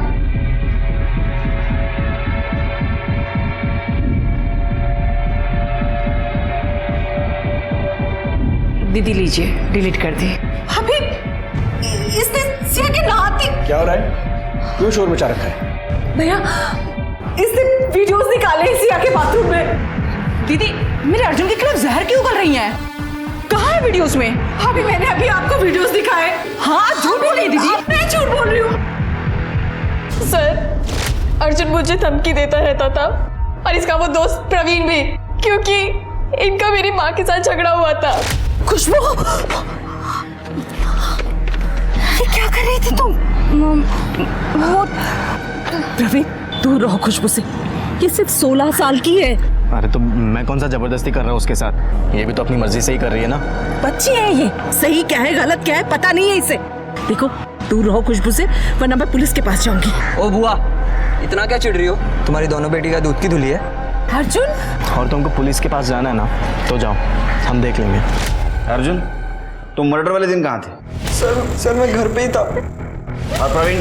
प्रवीण मेरे साथ था, उसने कुछ नहीं किया। ऐसे पारिवारिक मामलों के केसेस में कौन सच बोल रहा है कौन झूठ कुछ पता ही नहीं चलता। इनके स्टेटमेंट के ऊपर कैसा भरोसा रखे चल गए? ये काम करो, इन सबके CDR और एलिबाई चेक करो। तरुण के रिहा होने के बाद पुलिस ने बहुत कोशिश की उसके खिलाफ सबूत ढूंढने की और बाकी सस्पेक्ट्स को भी खंगाला गया, पर उनके हाथ कोई पुख्ता सबूत नहीं लगे। संतोष हो या तरुण या मधु के मायके वाले, सबकी एलिबाई थी। अक्सर पारिवारिक मामलों में पुलिस के सामने यही अड़चन आती है कि कौन किसको बचाने के लिए झूठ बोल रहा है, समझ में नहीं आता और उन्हें असली मुजरिम तक पहुंचने में काफी मुश्किल हो जाती है। इस तरह केसेस ठंडे पड़ जाते हैं। मधु का केस भी अब कोल्ड केस बनकर रह गया था, पर 3 महीनों बाद कुछ ऐसा हुआ कि पुलिस को ये केस दोबारा खोलना पड़ा।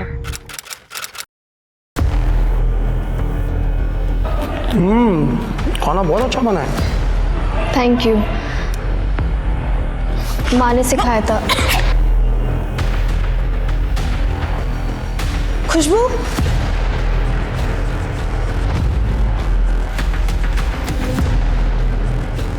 खुशबू, सिया हुआ नहीं तुम लोगों का अब तक? हाँ। फटाफट कर, चल खुशबू।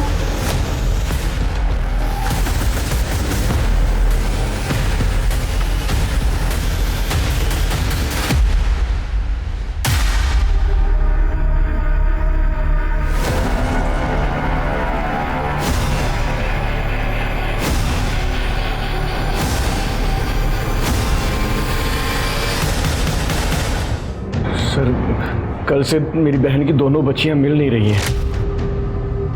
पता नहीं कहाँ चली गई। कब से? सर कल से दिख नहीं रही हैं सर।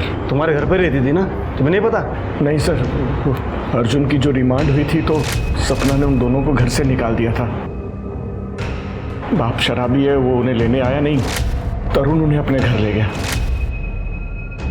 मुझे भी लगता था कि पड़ोस में है, जब दिल करे मैं उनसे मिल लिया करूंगा, लेकिन कल से वो नहीं मिली सर। मैं अपनी बहन को पहले ही खो चुका हूं सर। प्लीज इन बच्चियों को ढूंढ लीजिए सर। उन दोनों लड़कियों की फोटोज और सारी डिटेल्स दे दो हमें।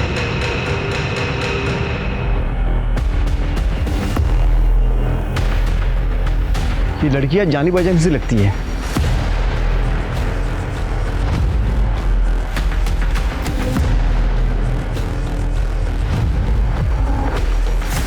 हाँ बोला सावन। केलकर, वो मधुमती प्रसाद का केस याद है?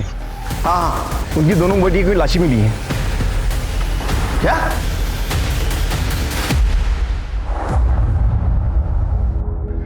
खुशबू, श्रिया, सब ये तुम दोनों की वजह से हुआ।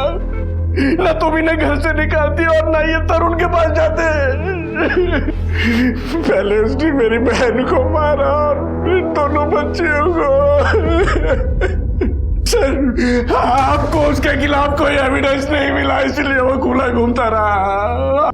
देखो उस कातिल ने दोनों बच्चियों को मार दिया सर। अशोक जी, इस बार तरुण बच के नहीं जाएगा। मुझे इन दोनों लड़कियों की PM रिपोर्ट जल्द से जल्द चाहिए और पता करो मधु और इन दोनों लड़कियों के मर्डर में कुछ कॉमन मिलता है क्या।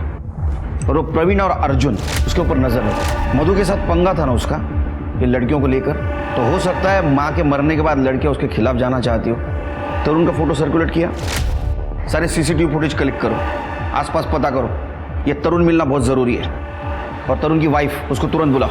अगर मधु का केस सॉल्व किया होता तो उसकी दोनों बेटियां जिंदा होती।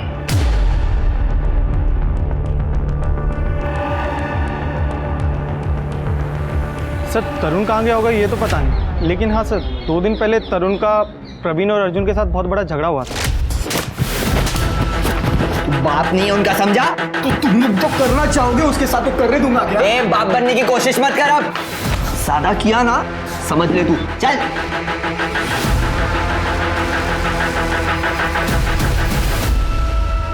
नहीं सर, अब हम दोनों साथ नहीं रहते। मैंने उसे डिवोर्स का नोटिस भेजा। उन दोनों लड़कियों को साथ लेके रहना चाहता था। माहित नाही कसलं बोडक्याचं गिल्ट होतं त्याला। आपको क्या लगता है आपके पति मधु और दोनों बेटियों को मार सकते हैं? आता काय सांगू सर, मुझे तो ये भी नहीं लगा था कि वो मुझे चीट करेगा। ये घर के अलावा दूसरा कोई घर है जहाँ वो छुप सकता है? नहीं, बस हम दोनों का डहानू में घर है और वहाँ वो नहीं आया। डानू के घर का एड्रेस देना। एड्रेस क्या है? हम चेक करेंगे। सर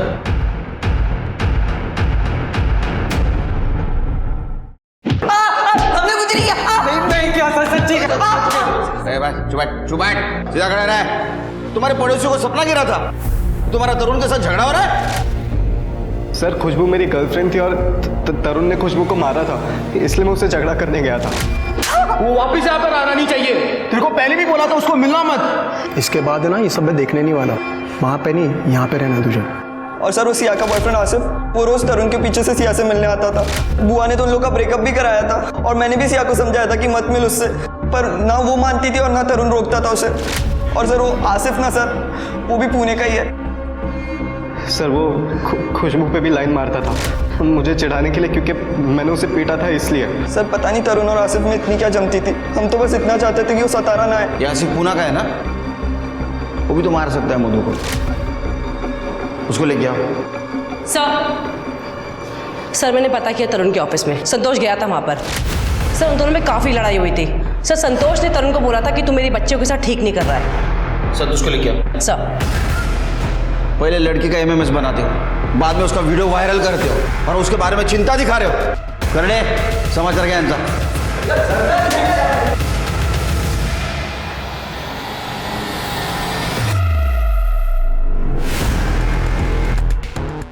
ये दोनों केसेस में तरुण सस्पेक्ट है। पिछली बार जो क्लू हमने मिस किया वही क्लू ये केस सॉल्व करेगा।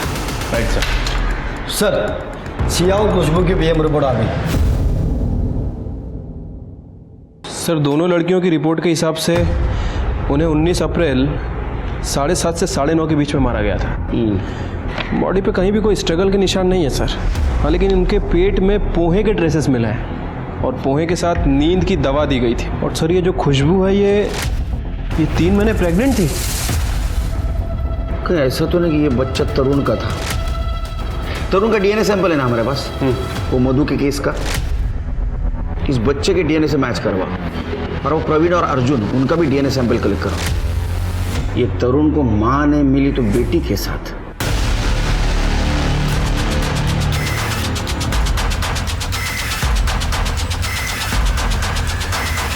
मुझे पता था कि मेरी भांजी प्रेग्नेंट है। संतोष ने बताया था। उनके गायब होने से एक दिन पहले वो आया था मिलने मुझसे।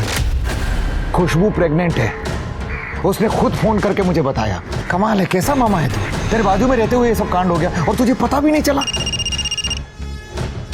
बाद में बात करता हूँ। देख यार, हम दोनों को ही पता है कि खुशबू कैसी है, तो फिक्र मत कर, मैं संभालता हूँ बात को। यही बात करने में तरुण के घर गया तो देखा वहां ताला लगा हुआ है। ये बात पहले क्यों नहीं बताई हमें? मैं अपनी भांजी की बदनामी नहीं चाहता था। मुझे लगा आप ये बात सुनकर सीरियसली नहीं लेंगे कि उसका कैरेक्टर। मधु के खून का मामला ठंडा पड़ गया था और मैं नहीं चाहता था कि ये केस भी बंद हो जाए। आपको पता है वो बच्चा किसका था?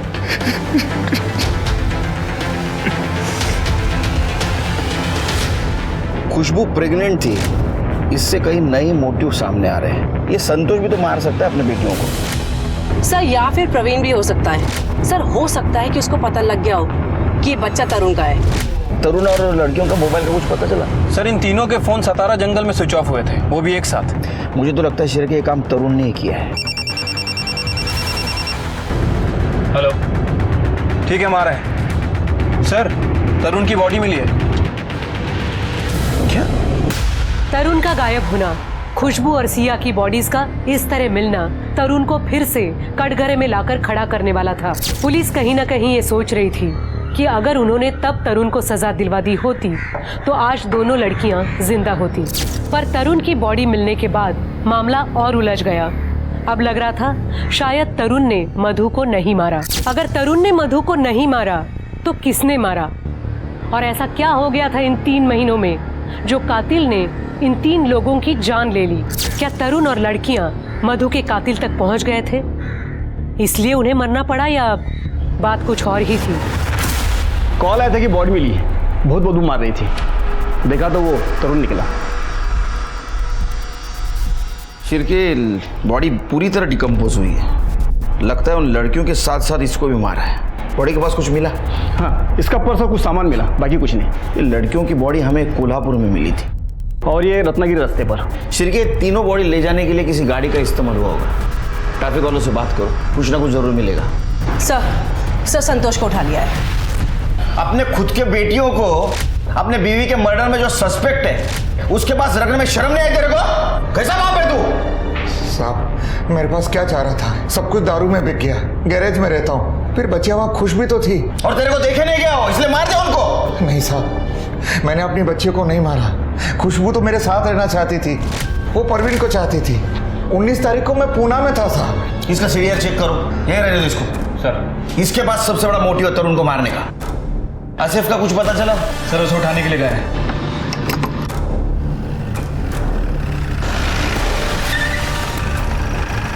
अरे साहब कहाँ लिए जा रहे साहब? साहब मैंने क्या किया? कहाँ लिए जा रहे साहब? अगं त्याला पैसे ट्रान्सफर केले तो आणून देईल भाजी। अगं पिया आहे मी, काही इज्जत बिज्जत आहे की नाही माझी? सर प्रवीण की डीएनए रिपोर्ट आ गई है सर। खुशबू के पेट में जो बच्चा था सर वो प्रवीण का ही है। मतलब सर कंफर्म है कि इस प्रवीण ने ही खुशबू का मर्डर किया है। लेकिन ये प्रवीण और खुशबू तो रिलेशनशिप में थे, शादी करने वाले थे। लेकिन सर शादी करने का बोलना और एक्चुअल में शादी करना अलग चीज़ है सर। पर सर सीडीआर के हिसाब से वो यहीं था, सतारा में। और सर उसकी एलिबाई भी है। अरे वो अमीर आदमी है, एलिबाई खरीद सकता है। फिर से चेक करो। सर आसिफ को लेके आए। आसिफ सिया का बॉयफ्रेंड? हाँ सर, 10th क्लास से।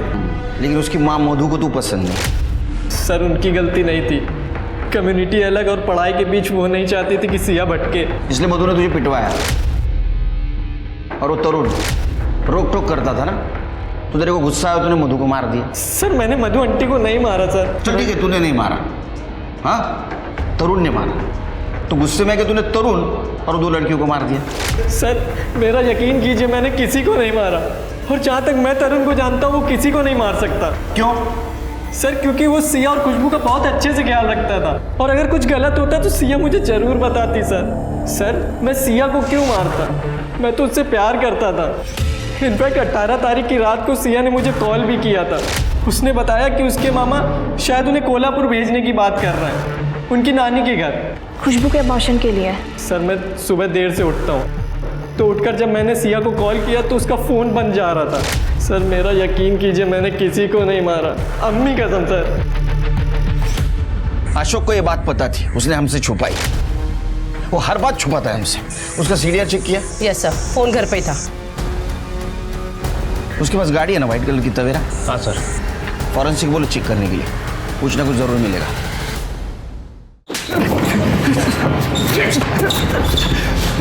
सर मैंने कुछ नहीं किया सर, मैं सच कह रहा हूँ सर।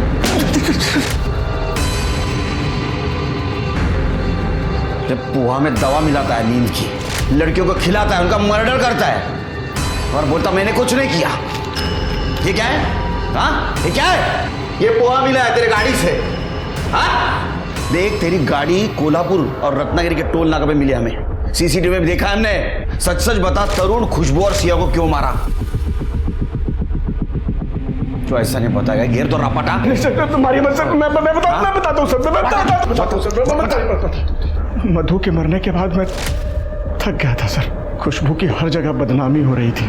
प्रवीण का बाप मेरा ठेकेदार था, तो मैं उसे कुछ भी नहीं बोल पा रहा था। और फिर जब वो दोनों तरुण के पास रहने लग गई तो मेरी तो नाक ही कट गई। और फिर उसकी प्रेगनेंसी का पता चला, तब मैंने सोच लिया कि अब बस। तरुण खुशबू सिर्फ 16 साल की है, बेहतर होगा उसका ऑपरेशन करवा दें। देखो, मेरी माँ का घर कोल्हापुर में है, उसे वहाँ ले जाएंगे। वहाँ मेरे चाचा हैं जो वैद्य हैं, वो सब संभालेंगे, किसी को कुछ पता नहीं लगेगा। अरे प्रवीण का बाप इन दोनों की शादी कभी नहीं होने देगा। और प्रवीण वो सिर्फ खुशबू के मजे मार रहा है, और ये बात खुशबू को बिल्कुल भी समझ नहीं आ रही। ठीक है, चलते फिर कल सुबह। अरे मैं वो आप लोगों के लिए नाश्ता लाया था, वो खिलाना ही भूल गया। लो खुशबू, तुम्हें तो पोहा बहुत पसंद है ना? ये लो।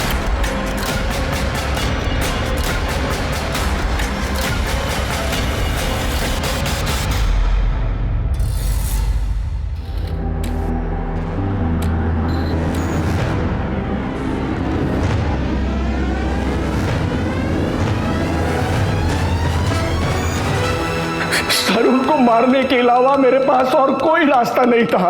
अरे रास्ता सबके पास होता है रे, सबको चाहिए शॉर्टकट। अब बता, मधु को क्यों मारा? हाँ, मधु को क्यों मारा? नहीं सर, नहीं, मधु को मैंने नहीं मारा सर, संतोष ने मारा होगा। सिर्फ ये सवाल अभी भी वही है कि ये मधु को किसने मारा। ये दोनों बेटियों के मर्डर के टाइम ये अशोक का फोन घर पे था, और मधु के मर्डर के टाइम भी उसका फोन घर पे था। हाँ सर। मधु के मर्डर के टाइम उसने किसी का कॉल रिसीव किया? नहीं सर, इसने 3 घंटे तक किसी का कॉल रिसीव नहीं किया था। शिरके, अशोक हमारे साथ गेम खेल रहा है, मर्डर इसी ने किया है। हमें सिर्फ सबूत चाहिए इसके खिलाफ। सीसीटीवी में कुछ मिला? नहीं सर। फिर से चेक करो। Okay sir.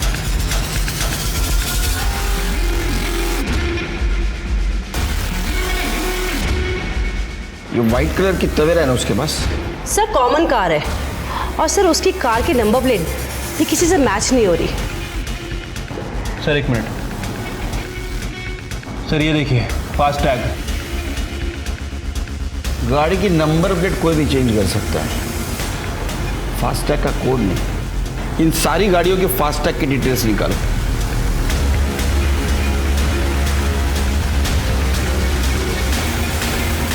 कड़े। सर 13 नवंबर 2018 सर अशोक की गाड़ी का फास्ट टैग यूज हुआ था सर, सतारा से पूरा जाते वक्त, और उसी दिन वो गाड़ी पुणे से सतारा वापस आई। शिरके, 4 चम्मच शक्कर की चाय दिमाग की बत्ती जलाए। इधर इधर देख, तीनों मर्डर का कन्फेशन किया है तूने। तू बहुत लंबे समय तक अंदर जाने वाला है, और मधु के मर्डर के खिलाफ हमारे पास पक्का सबूत है। सच सच बता, मधु को क्यों मारा? नहीं बताएगा? बताता हूँ। हाँ, मारा मैंने मधु को। सबको जेल भेजना चाहती थी, प्रवीण को, संतोष को, अर्जुन को, सब पर क्रिमिनल केस करना चाहती थी। जो तरुण उसे भड़का रहा था, तरुण ने उससे माफी मांग ली थी और कहा था तू लड़, मैं तेरा साथ हूँ। मधु रुको, मधु देखो मधु, तुम सही नहीं कर रही हो। सही तो मैंने आज तक नहीं किया भैया, ना अपने साथ ना अपनी बच्चियों के साथ। संतोष, अर्जुन, प्रवीण सब ने हमारा फायदा उठाया, और आपने भी कुछ किया नहीं, पर मैं अब करूंगी भैया। मधु, मैंने तुम्हें पनाह दी और तुम मेरे परिवार को बर्बाद करने पे तुली हो। अरे अर्जुन मेरा बेटा है, तुम्हारा भतीजा है, और सिया मेरी बेटी है और आपकी भांजी है। अब मैं किसी को माफ नहीं करूंगी भैया। मधु, मैंने उसे फॉलो किया, वो तरुण के साथ जा रही थी।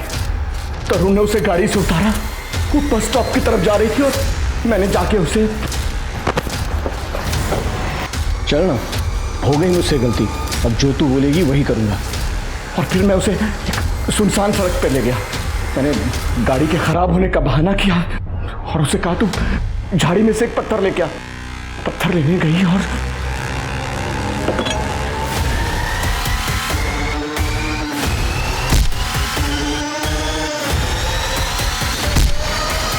तुझे क्या लगा 4 लोगों का मर्डर किया बच जाएगा? निकल जाए हमारे हाथ से। अभी जिंदगी भर सड़ जेल में। मधु की मौत के लगभग 5 महीने बाद उसका केस सॉल्व हुआ, वो भी उसकी बेटियों की मौत के बाद। अगर पुलिस ने तरुण की लाश बरामद ना की होती तो शायद सिया और खुशबू का केस भी कोल्ड केस की लिस्ट में शामिल हो जाता। इस केस ने पुलिस को हर मोड़ पर गुमराह कर दिया। पर कहते हैं ना, खून 7 परतें खोलकर भी सामने आ ही जाता है। अशोक ने 4 लोगों को बलि चढ़ा दिया अपने रुतबे और रसूख को बचाने के लिए, जबकि वो अपने बेटे अर्जुन और प्रवीण को समझाकर उन्हें सजा देकर मामला सही कर सकता था। गलत के खिलाफ लड़ने में अशोक अपनी बहन का साथ दे सकता था, पर उसने उसे मारना ज्यादा सही समझा। अशोक ने उसी बहन को मार दिया जिसे वो संतोष से बचा रहा था। किसी को मारना कभी हमारी चॉइस नहीं होनी चाहिए, क्योंकि हमेशा कोई और बेहतर रास्ता होता है। अब मैं सोनाली कुलकर्णी आपसे विदा लेती हूँ। फिर मिलेंगे क्राइम पेट्रोल सतर्क जस्टिस रीलोडेड के एक नए केस के साथ। तब तक मास्क पहने, सैनिटाइजर का इस्तेमाल करें और सोशल डिस्टेंसिंग बनाए रखें। अपना और अपने परिवार का ख्याल रखें। देखते रहिए क्राइम पेट्रोल सतर्क जस्टिस रीलोडेड। जय हिंद।